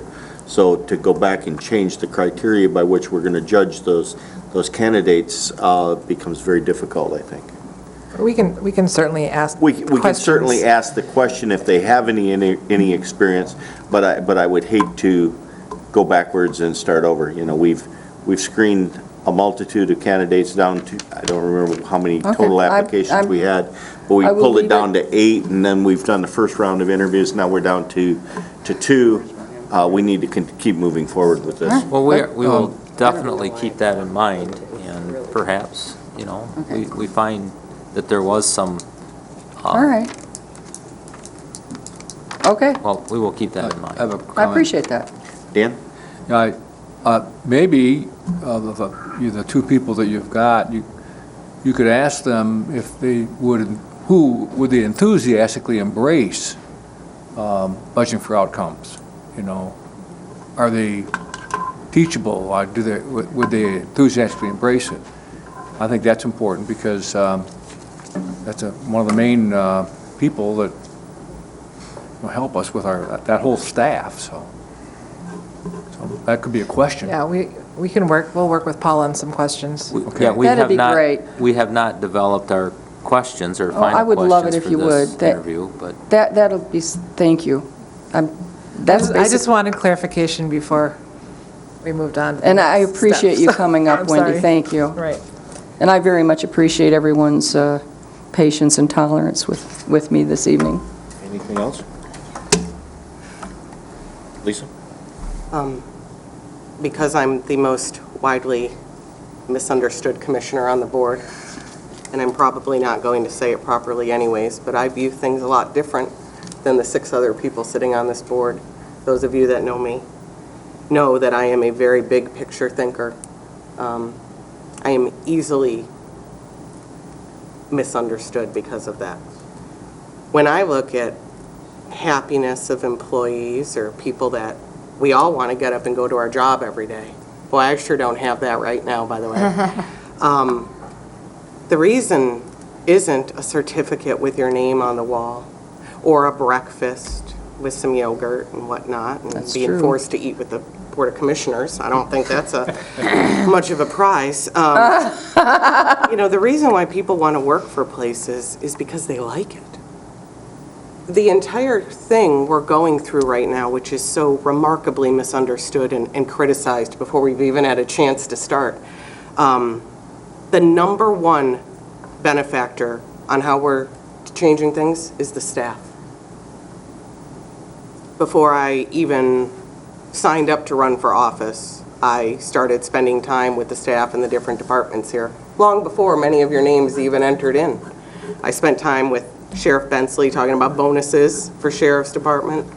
I've ridden with your deputies. I've spent time with Bob in the jail, luckily on the right side of it. I've spent time with planning. I've spent time with 911. I was the first person here last year going, why do we have a revolving door of 911 employees? I spent the time to talk to the directors and talk to the employees, and it takes time to do that. Now, granted, I have not made it to every department. I make it to parks as often as I can. Haven't made it to all of the departments, but I will. We've been here 4 months. Give us a chance to do our job. I don't think any of you would deny the fact that I have probably been one of the most outspoken commissioners to make this better for employees. I am the one that has worked on bonus programs and met with the department heads and tried so hard to just be understood. We need a chance to do our jobs. We haven't had a chance. We didn't cause the revolving door of unhappy employees here. 4 of us have been in these seats 4 months. It's not our fault. But give us a chance to try to fix it. I'm not interested in $10 gift cards. I'm interested in employees that want to get up and go to work in the morning and feel like they matter. I'm certain I will be misunderstood by what I said today, and I have kept quiet. But it's just so important that we have everybody on board with this. When we talk about the citizens are us. Elected officials, believe it or not, are citizens. Staff are citizens. I wanted to point out that the city of Kalamazoo has embarked on priority-based budgeting. We're not alone in the state of Michigan. Kalamazoo has launched a website called Imagine Kalamazoo, which the citizens get to collaboratively define the future of their community. This is not some grand vision type thing. No. This is about, well, for instance, one county in Nevada, their priority-based budgeting is called Manage the County's Checkbook, and you can go online and tell them where to spend the money. Who better knows how to spend the money in our departments than the people that work in it? I'm not driving a sheriff's deputy car. I'm not balancing accounts and finance, and I'm not mowing grass at the Civic Center. Those are the people that are supposed to help us. And when there's this palpable wall between the staff and the board, it's heartbreaking to me. And there are many things that have encouraged that recently, and I'm going to ask all of them to give us a chance to do our jobs. I would encourage the board members to look up a website called Center for Priority-Based Budgeting. It's really interesting. In that there are links to things like the Douglas County, Nevada, Managing the County's Checkbook. there are links to Kalamazoo, Michigan's Imagine Kalamazoo. There's some interesting stuff. I will tell you, I have done research, but the majority of what I hope to learn will be at the GFOA conference at the end of this month. I took 5 days off of my job and my family to immerse myself in learning this. So while I'm not great at responding to real detailed questions yet, I will be.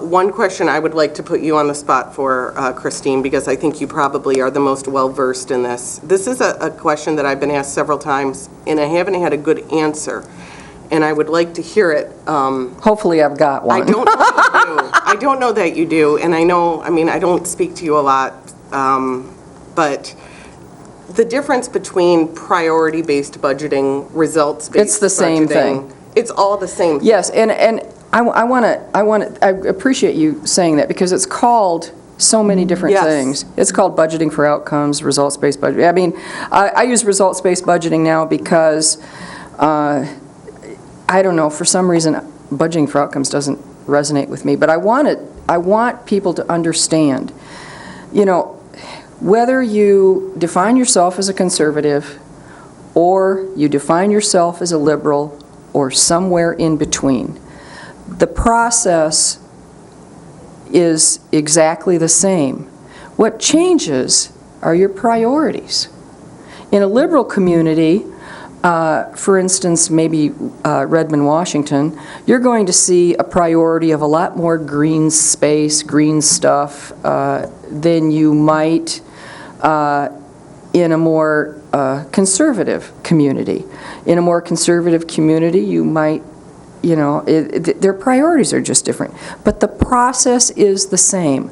And I hesitated to use Governor Snyder's budget director examples when I was talking about it, because, you know, some people immediately go, oh, you don't like Governor Snyder, or, you know, he's too liberal, he's not too conservative. That's not what it's about. It's about a process that works, and if it's done correctly, it works every single time. People understand why boards make the decisions that they make, and they have input into the decisions they make. This isn't going to happen overnight, but that's how it works. And it works every single time if it's done correctly. I don't understand why we don't just sit and talk to the people that work in the departments. They're running the county. We're not. We're going to. That's what we're going to start next week with Paula. We are going to. It's critical that we do this. All of that leads to recognizing your employees. You know, I said on the radio Monday, I said, you're going to, I said, I'm confident, and I don't know if any of you were up at 7:30 in the morning, but I said, I am confident that this county board is going to, out the gate, demonstrate to employees that we care. We want to make this a better place, and the only way to know whether we're doing that or not is to benchmark where we are now and then do it again. I don't know whether it's 6 months, a year. I don't know the answer to that yet. But we have to start somewhere, and that's what we're starting with Paula. I also wanted to note that March 26th of this year, the first county government in Wisconsin launched priority-based budgeting. We're not alone here. This is an old concept. I've been doing it at my business for 20-plus years, as most of us have. It was actually launched by, started, if you take a look at Peter Drucker's books, who is the guru of business. I mean, God rest his soul, but I mean, his books are still relevant today. And they're taught in master's business programs, as I'm sure. Harvard Business Review has them just about every issue. Yeah, I mean, Drucker is just to this day, but he really is the if you read some of his books, he's really where this all started.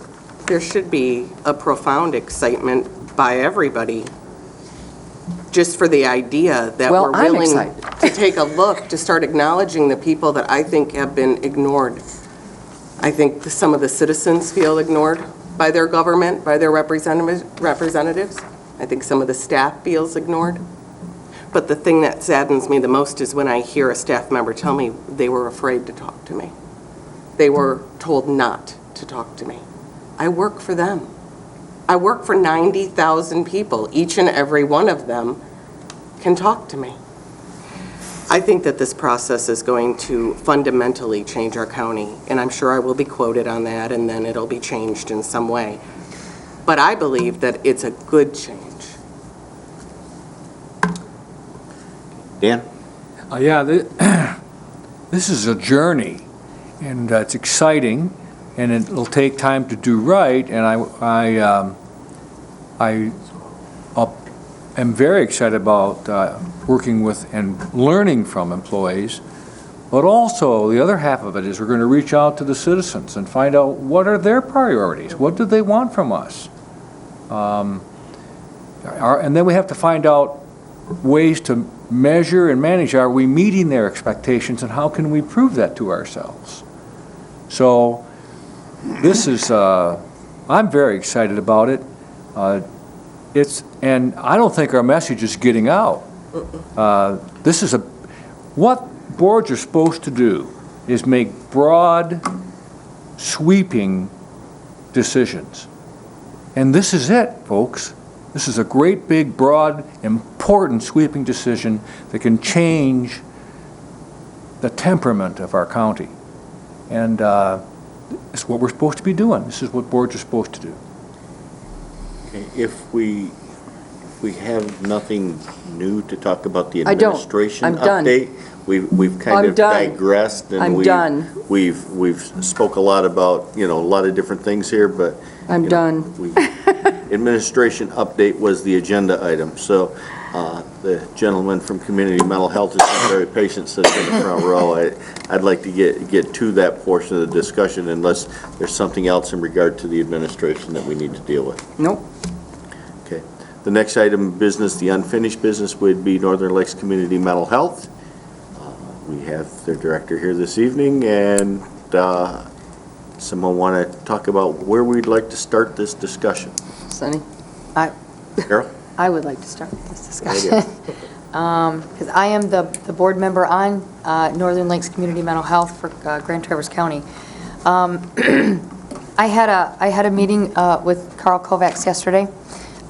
It was very distressing to me that this particular topic is even at this board level.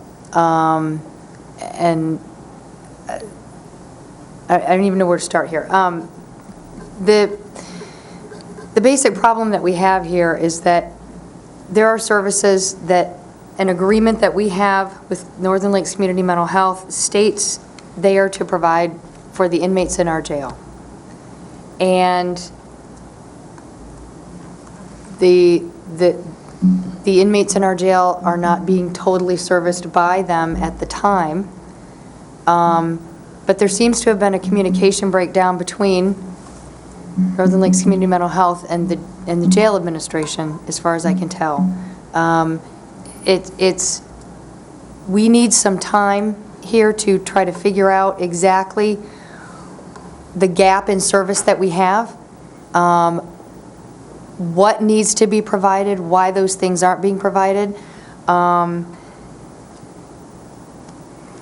really think that it's not that far apart. I think that taking the action of figuring out what would happen if we removed ourselves from Northern Lakes Community Mental Health Authority was very premature. I think that some one-on-one meetings need to take place with Mr. Kovacs, with Captain Hall, with other parties with sort of skin in this game to come to an agreement of what's expected, what's going to be provided, why these things haven't been provided, and whose responsibility these things are. I just think that there's been letters gone back and forth and things like that, and I think face-to-face communication needs to happen here.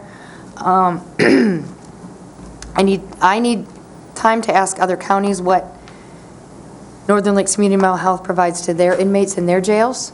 Find out where this broke down, exactly why this isn't happening. And as I said, I spoke to Mr. Kovacs yesterday. I really think that's what's necessary at this point. There needs to be a lot more communication rather than a board trying to decide whether we're going to remain with this agreement. Obviously, by the research that Chris Forsyth has done, removing ourselves from the agreement is ridiculous. We can't do that. We are obligated to provide these services to all residents of all of these counties that are part of this agreement. We are charged with providing services to this rather vulnerable population of people. And you have to realize, where we're talking about an unpaid psychiatrist bill, you have to realize it's not about the money. This is, as I said, a vulnerable population of people who rely on these services every single day. And the workers that are providing those services, dedicated workers, and to come out with, well, maybe what would happen if we just left. I think that was very irresponsible. And I think that it needs to step back to the level of negotiating with the jail administrator and, excuse me, Northern Lakes Community Mental Health to see where we can come together on this. And I think that step was skipped here. Well, I guess I will inject here. That step was not skipped. Okay. That step was not skipped. There has been face-to-face meetings with CMH personnel, staff, directors, I'm going to say once every 6 months for the last 10 years. It's always comes down. No one is arguing that community mental health does not provide adequate or does not provide valuable mental health services in our community. Mm-hmm. They do not meet their obligation within our jail. Right. Without question, I think Captain Hall's put together some numbers. I don't know if he's got them with us tonight. I have them. In addition to his $20,000 that we paid for Dr. Conlon last year, we spent somewhere in excess of $50,000 in psychotropic drugs. The enabling agreement that created Great Lakes Community Mental Health, well, actually its predecessor, is very clear. It states that the mental health agency shall provide mental health services in our jail. I have it right here. And it's simply, they have not fulfilled that obligation.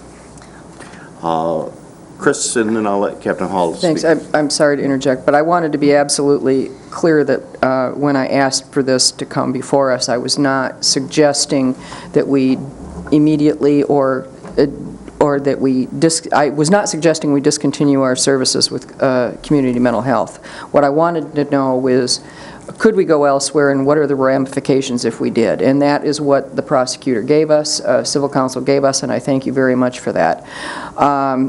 I am sorry he could not be here this evening. Dr. Nervig is a very old and close, dear friend of mine, and Ron worked for community mental health. He is a licensed psychiatrist in the state of Michigan, and I think a couple of other states as well. He and Dr. Newhouse both were psychiatrists at community mental health at one time. Ron was telling me that at one time mental health services were provided by community mental health in our jail, and he has history as to when it stopped. I'm not sure he has history as to why. I didn't ask him that. But I asked him if he could come tonight, and he said, Chris, of all nights I have a conflict. He said, I never have conflicts on your board nights, but I do tonight.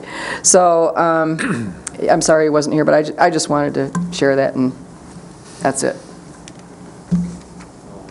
Can we hear from Captain Hall? He probably has more detailed information than us can get our head around in one evening. The 6 counties that are serviced by Northern Lakes Community Mental Health are Leelanau, Grand Traverse, Wexford, Missaukee, Roscommon, and Crawford. On at least 2 occasions, I orchestrated a meeting with the leaders of Northern Lakes Community Mental Health, including Mr. Paffhouse, and I brought in all the other jail administrators and other key people from their departments. and we met face-to-face because we all have the same issue. They're all paying, we're all working under the same enabling agreement, and we're all keying on that one sentence that says they will provide mental health services to the jails at no charge. Everybody's paying for extra services, whether it's medications or other psychiatrists or whatever.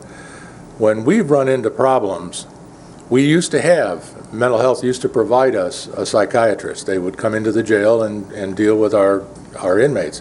I checked today, we're averaging around 70% of our inmates have some form of mental disorder. Everything from mild depression up to the more schizophrenic. The issues that we've run into is over the years we've been losing services from Northern Lakes Community Mental Health coming into the jail, to the point when we lost our psychiatrist. An employee of Northern Lakes Community Mental Health who still comes in and does assessments, initial assessments, indicated you've got to find a psychiatrist. And I said, well, what happened to our psychiatrist from Northern Lakes? We can't afford to do that anymore. So I said, well, where are we going to find a psychiatrist? And she says, well, I don't know. I'll start looking around, but we've got some inmates that seriously need some medication intervention. We found Dr. Lynn Conlon, who was available and said she would be willing to come in. And that's where we picked up that $20,000 a year we're paying for Dr. Conlon to come in to help bridge that gap between the Northern Lakes clients that we still take to the Northern Lakes Community Mental Health Office and the ones that are not Northern Lakes clients that need mental health treatment or psychotropic medications.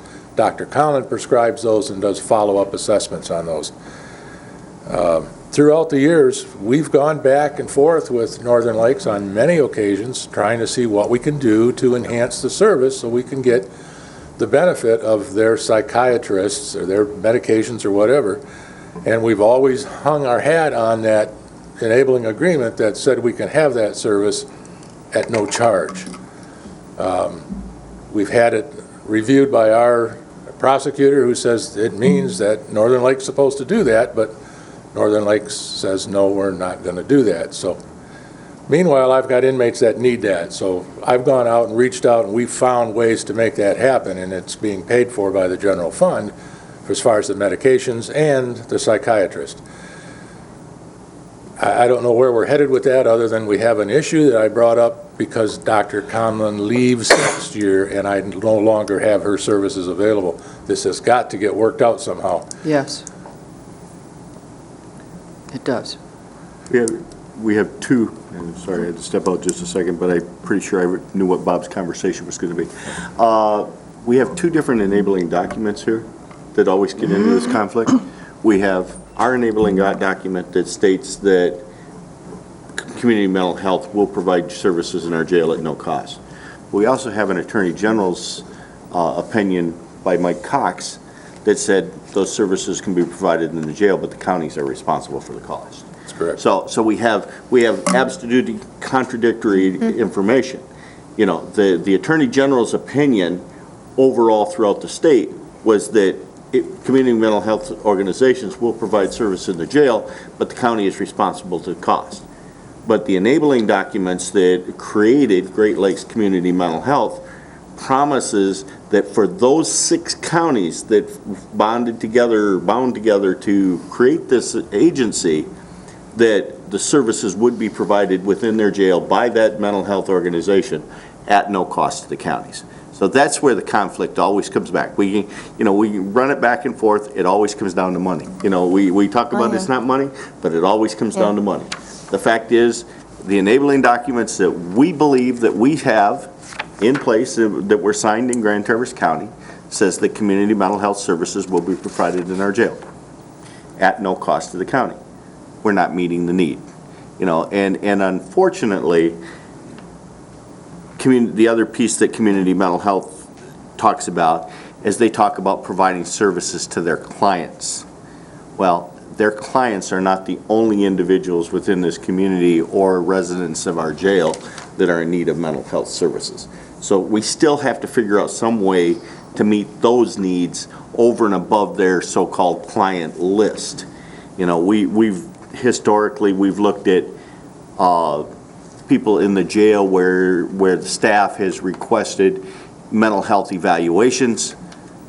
Sometimes those evaluations happen quickly, sometimes they don't, even if they're registered clients. And that becomes a problem, because anytime I have a patient in our jail with mental health issues that needs treatment for one reason or another, whether it be medication or otherwise, I am putting other inmates and staff at risk, and that's a problem. Bob? Yeah, I mean, that enabling agreement also set that rate forever. Yes. Yeah, it did. Our only option to change it is to get out of it.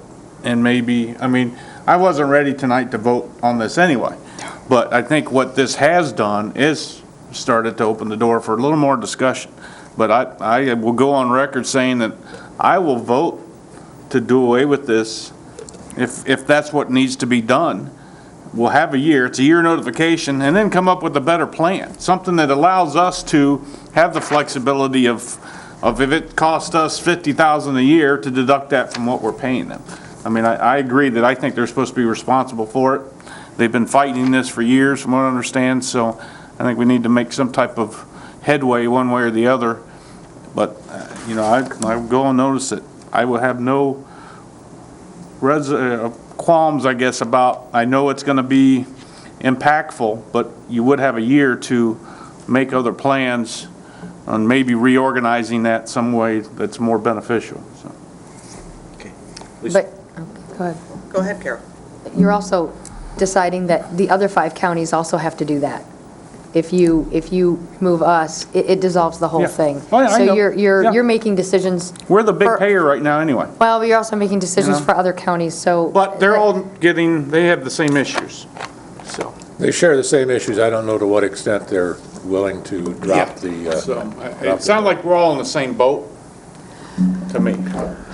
Can we hear what Mr. Kovacs might have All to right, say? Lisa, you had something, and then I'm Yeah. going to let... Well, I think we're missing something in this discussion. I guess I'm a little confused, or maybe it's my big picture thinking again, ruining it all, but when you have a law or a part of a constitution or a policy or a rule, every single thing is open to interpretation.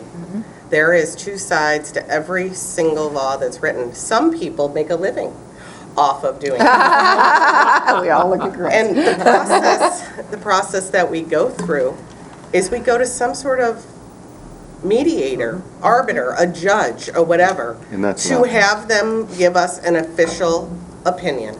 And I understand that there's an attorney general opinion in this particular case, but here's where I'm a little lost, and I was hoping you could fill me in. Did any of these, I'm just going to call them community mental health groups, perhaps they're called something different, but I understand there's groups throughout the state. Have any of them sought legal action to just get an official decision on a clause in their contract? Not that I'm aware of. And that is a good point. With Mike Cox, yeah, he says what he says in his 09 opinion, but really doesn't address the issue that we're dealing with, which is you have an enabling resolution and agreement. That agreement spells out what the obligations of community mental health is. And, you know, at this point, there's a disagreement as to whether that obligation is being fulfilled. It sounds like contract law 101 to me. I mean, it's just, there's a contract, people have to uphold certain clauses in the contract. One person says they aren't. I mean, it seems so basic. With all due respect to everybody that would be sitting at the table here, I think we need a legal opinion from a court or a judge to hold up what we do. Because it is not just us, it's other counties. And it's not just us in this room. It'll be the same 20 years from now, a county board of commissioner and a jail administrator and a head of CMH. We need to know definitively what that clause means in the contract, or just not have it in the contract. But I find it amazing that it's the same clause being argued in contracts all over the state of Michigan, and not one group has gone to an arbiter to say, this is what this clause means, an independent person. Yeah, I mean, perhaps there has, but I'm not aware of that. I really am not. You know, it is a possibility that we would be the county to do it, to go in front of our judges and say, okay, who bears the responsibility here? Is it the county? Is it community mental health? Well, and a lot of the enabling agreements aren't as defined as ours is in that regard, as far as the ones that I've read anyway. One thing we need to mention is the fact, it's not just us, it's not just the state of Michigan. National Association of Counties has started a Step Up initiative. Stepping Up initiative. Join counties in a call to action, reduce number of people with mental illnesses in our jails. You know, it is a national problem, and how do we best handle it? And between Bob and the director from Community Mental Health, we're going to get the answer tonight, right? Or at least we're going to continue the conversation. Yes. Okay. Either that, or maybe we'll register every inmate that comes in the door as a CMH client. Well, maybe we need application forms, right? Bob, did you have something else you wanted to add first? No. Your turn.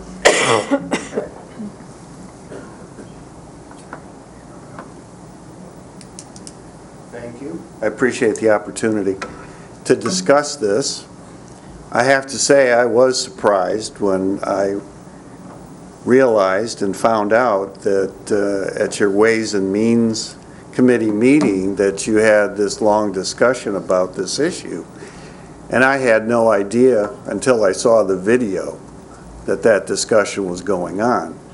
I offer myself, I'm new like some of you are too. And this has quite a history. And it has a real history of controversy, which I'm not sure why it's been that controversial. I haven't learned all about it so that I can determine why it's that controversial, because on the one hand, part of it is the words we use, because Northern Lakes does provide jail services in all of our 6 counties. And it seems to me, and I believe we provide those services to not only those individuals who are currently consumers of Northern Lakes Community Mental Health, but I believe that we've provided services when your staff have requested it and they're not ours. Now, I asked that question and that's the answer I got, but that's another issue that I need to explore. There's a lot of information that I need. And, when we talk about the services, what it seems to me is that we've narrowed the services that you're looking for, that you want psychiatric services by psychiatrists and medication for the inmates who are in jail. That seems to me to be the gap. Am I correct or? Okay. So it's, and I'm happy, I look forward to having more conversations with Captain Hall and anyone else to really look at this issue, because I'll tell you, I'm puzzled, because I did look at the enabling resolution that created Northern Lakes with the other 5 counties, and you're absolutely right. There's an item in there that speaks to services in the jail, and number 6, the authority shall continue to provide, upon its creation and thereafter, mental health services to all the county correctional facilities at no cost to the counties, appropriate to the needs of the inmates or any other qualified recipient consistent with statutory mandates. So that's there. That language is there. So how we have this gap, I'm not sure. And also, I do want to remind everybody that the mandate for any community mental health services program is determined by the mental health code, and we are restricted to provide services to people who are the most seriously mentally ill or for serious emotionally disturbed children, people who have intellectual and developmental disabilities, and people who have substance use disorders. So we are somewhat limited by the code in terms of, and this is where it gets tricky, we know and we all agree, and at least one of my staff is going to the webinar that you mentioned to look at how do we keep people with mental illness out of the jails? How do we do other, we all would want that. But so we have to gauge that issue about treating the most seriously mentally ill people with serious mental illness. If you've got somebody who's kind of in the maybe mild to moderate depression but not severe, then we have to, kind of walk that walk too. And so, I think that, I know Northern Lakes would be very happy to try to approach this and figure out a resolution that we're all content with, because I understand your issue very, clearly. And we just offer that we'll make myself and our staff available to have those discussions.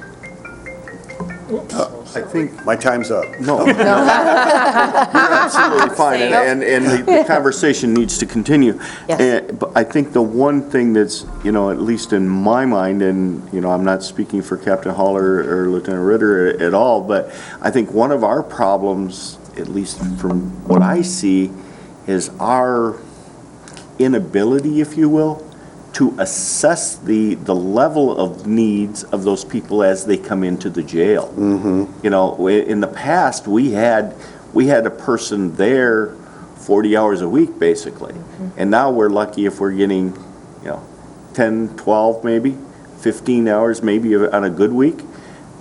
So we truly do not have the ability or expertise to assess the level of need of these people that are coming in the door.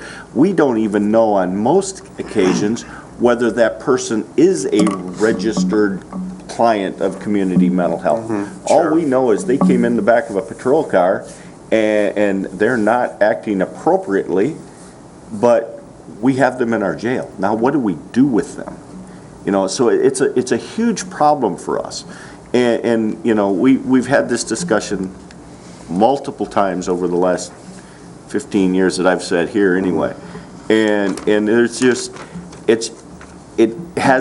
we haven't been able to come to a resolution. We need to continue the conversation.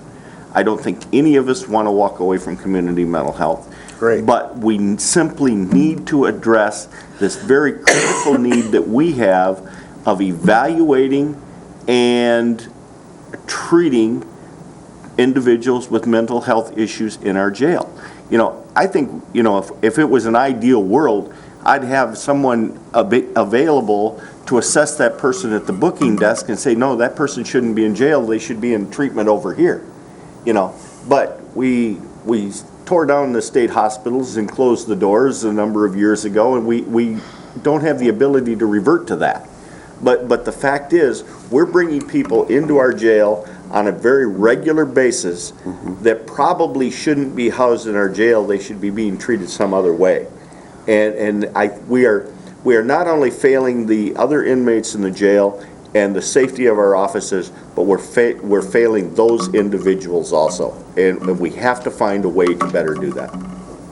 Agreed.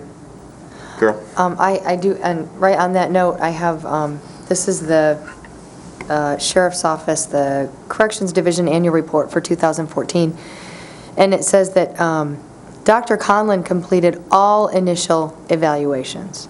And I would just throw it out there that possibly Northern Lakes Community Mental Health should be doing all the initial evaluations and determining the level of service that these people need to determine if that's a level of service they can provide or not. That would be an initial step, because I was surprised to see that Dr. Conlon had completed all the initial evaluations as opposed to Community Mental Health doing that. That was just a note that this has. So, and it does say, Northern Lakes Community Mental Health only provides psychiatric services to incarcerated consumers. I assume that means to their own clients, but as it's been stated, I mean, some of these people that come in, if Northern Lakes Community Mental Health did the initial assessment, those people probably ought to be clients, possibly. If they determine that they need some services, then they become a client, and then that's a way to sort of begin bridging the gap, is to have community mental health do some more of those evaluations initially, so that they know who they're dealing with, and whether they can provide those services. So just a little jumping off point there. Chris? I would like, we have a new community mental health director. Yes. Absolutely. We absolutely need to give him an opportunity to work with Captain Hall. And I would very much appreciate it if Commissioner Crawford were as our representative, was involved and kept Please. abreast of the conversations that go on between the two of you. And let's all just seek a goal to improve the services that we are presently getting in some way. Again, results. Just come a little closer. Can't help it. But let's see if we can improve it, and and let's look at it again after some conversations and communication has taken place. Then please, I do want to be definitely involved in that. I do think it's a surmountable gap there, that with a little cooperation on both sides. And the gap has evolved. Right, I understand. Let's evolve it the other way. We need We can evolve it the other way. Resolving it. If it's been allowed to grow like this, we can work it. It's not all going to be solved right all at once. But I do think that with a lot of cooperation and a lot of talking back and forth, that it will get smaller. If we understand, what Captain Hall needs, and we understand what community mental health can provide, we'll get a little closer. Yeah, absolutely. Bob? Yeah, and I can't remember if it was last week we had this discussion with this or what meeting. They all roll together anymore. I gotta tell you. Part of when we had this discussion about this was for this. Yes. That we wanted to have the awakening that we've got an issue and get that dialogue going. So I'm actually encouraged in that way to say, yeah, let's get that going. And I think that part of it seems to have worked anyway. So. Right. Anyone else? Did you have anything you wish to add? No, I just appreciate the opportunity to have this discussion and, look forward to working with Captain Hall and Commissioner Crawford and other people that will probably bring in along the way to come up with a good resolution. I think all of us are sorry we get to a panic button point to get to this discussion, and it's unfortunate that we have to get to that point. But I think everyone needs to understand this ongoing conversation has been going on for years, and we simply have not met the needs. And we've had some pretty nasty things happen in our jail over the last couple of years, and possibly some of those may not have happened, had we been properly evaluating some mental issues within our jail. And we know, I've seen times when upwards of 80% of our inmates have some mental issues, whether it be depression or otherwise. Well, when 80% of your jail population, not counting the staff, and maybe some of them too, are having mental health issues, we need to be properly evaluating what those issues are on a regular basis, and we're not meeting that need. Great. Look forward to working with the Anyone commission and Captain Bob, Hall. did you want anything you want to add? Thank you very much for coming. We appreciate your time. Thank you. Okay, since my iPad died, I got to try to remember what's in the agenda next. But I think New business? I think New we're down business? to new business, and we had nothing listed. Second public comment? Second opportunity for public comment. Is there anyone in the audience wishing to comment at this time? Thank you, Dean. Commissioner committee reports? Oh, you got one in front of you? Yeah, I've got All an right. agenda here. So, I'm helping here. Commissioner committee reports. Any commissioners have any comments? Committee report, no. You all heard from Commission on Aging And tonight, so I don't have to do that. Notices and announcements, I wanted to be sure and mention the webinar thing in regard to jail, mental health issues in the jail.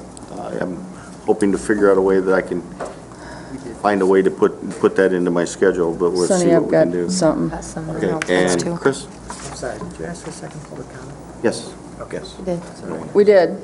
Yes, we did. Nobody ran. Chris- Nobody ran Chris, for you the, wanted to for add the. something else? We can do a third opportunity for, no, I have something here. I just want to make the county board aware of this. You know, I've been looking, I swim at the Y, and I see every day more and more and more Easling pool swimmers at the Y. I asked Dean to run a report, and I'm going to bring this up at Parks and Rec, but I want you all to hear the numbers. This is just on the revenue side. Revenue as of April 30th, 2014 was $97,985. It was in 2014. 2015, $52,401. It's a 47% reduction. I don't anticipate that it's going to get any better. I am aware of groups that are moving over, and I just want everybody to know that we'll talk about this at Parks and Rec, but I don't think we can keep up this rate of bleeding for very long. Dean? I did look at that difference because I knew that you would be concerned about that. In the I am. 2014 numbers, we had the first quarter breaker billing included. That's not in the numbers through 4 months in 2015, but there still is a difference compared to 20. They're swimming at the Y this summer, by the way. Bob? Yeah, I've said it at several meetings, but given the age of that complex and age of the equipment, I think the Parks and Rec should probably take a good long look at the financial viability of keeping that pool open when we do have a wonderful brand-new facility in town, so. Carol? I have just a couple things. As I said, I did have the opportunity to tour the jail with Captain Hall. Very informative. I would recommend to anybody who hasn't been to please take him up on his offer. It's a very informative morning, really. It's literally a 3-hour tour. But it was very good. It was very interesting to see all of that and how all of that gets taken care of. Also, he gave me this Corrections Division annual report. Very well done. Lots of great information. I understand it was given to our administrative office for distribution to us in February. I don't know if anybody got one. I got mine personally from Okay. Captain Hall. Electronically. Oh. Not this year, So last year. It's around somewhere. It has great information in it, and it's very well done, so I would encourage you to read that. Also, so thank you, Captain Hall. Also, thank you, Sheriff Bensley, for being very kind to my little scouts.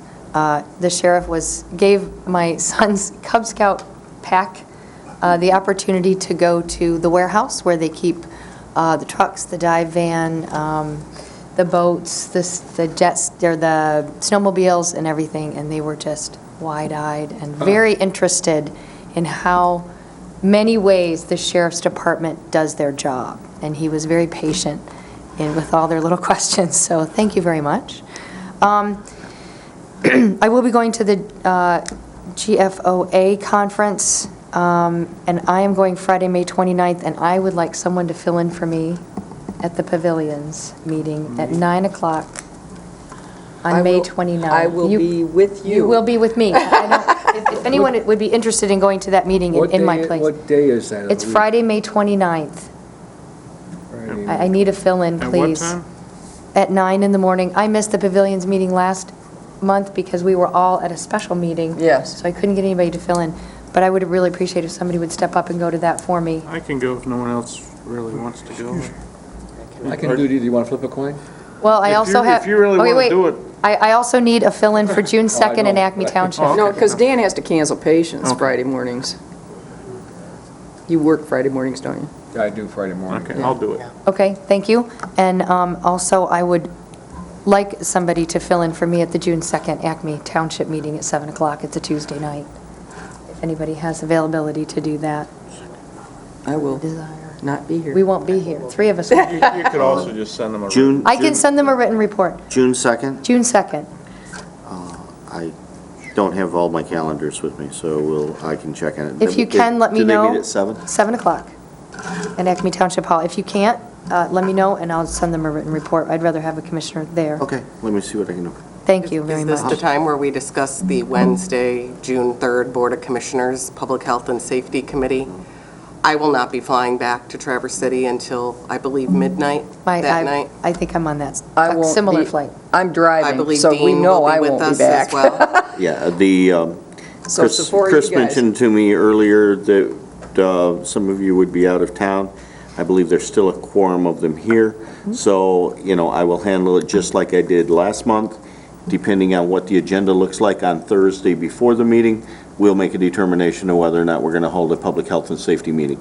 Okay. I was able to do it last month at the Wednesday night meeting before because I had the preliminary Right. agenda. But at this point, I'm not prepared to cancel a meeting a month away from now. Okay. We just wanted to let you know that all of us won't be here. And I believe Dean Yeah. is gone, Yes, right? Dean is going gone too. as well. Yeah, Dean's gone also. And I will send notice out, but I'm going to be gone for 2 weeks in June, going to You Florida. can't do Are you that. going the first 17th. week of June? No, the Who goes 17th to and Florida in 24th. June? Are there any other I grew notices up and there. announcements? No, we're good. There's no need for closed session. Thank God. We stand adjourned at 8:55, whatever. Thank you.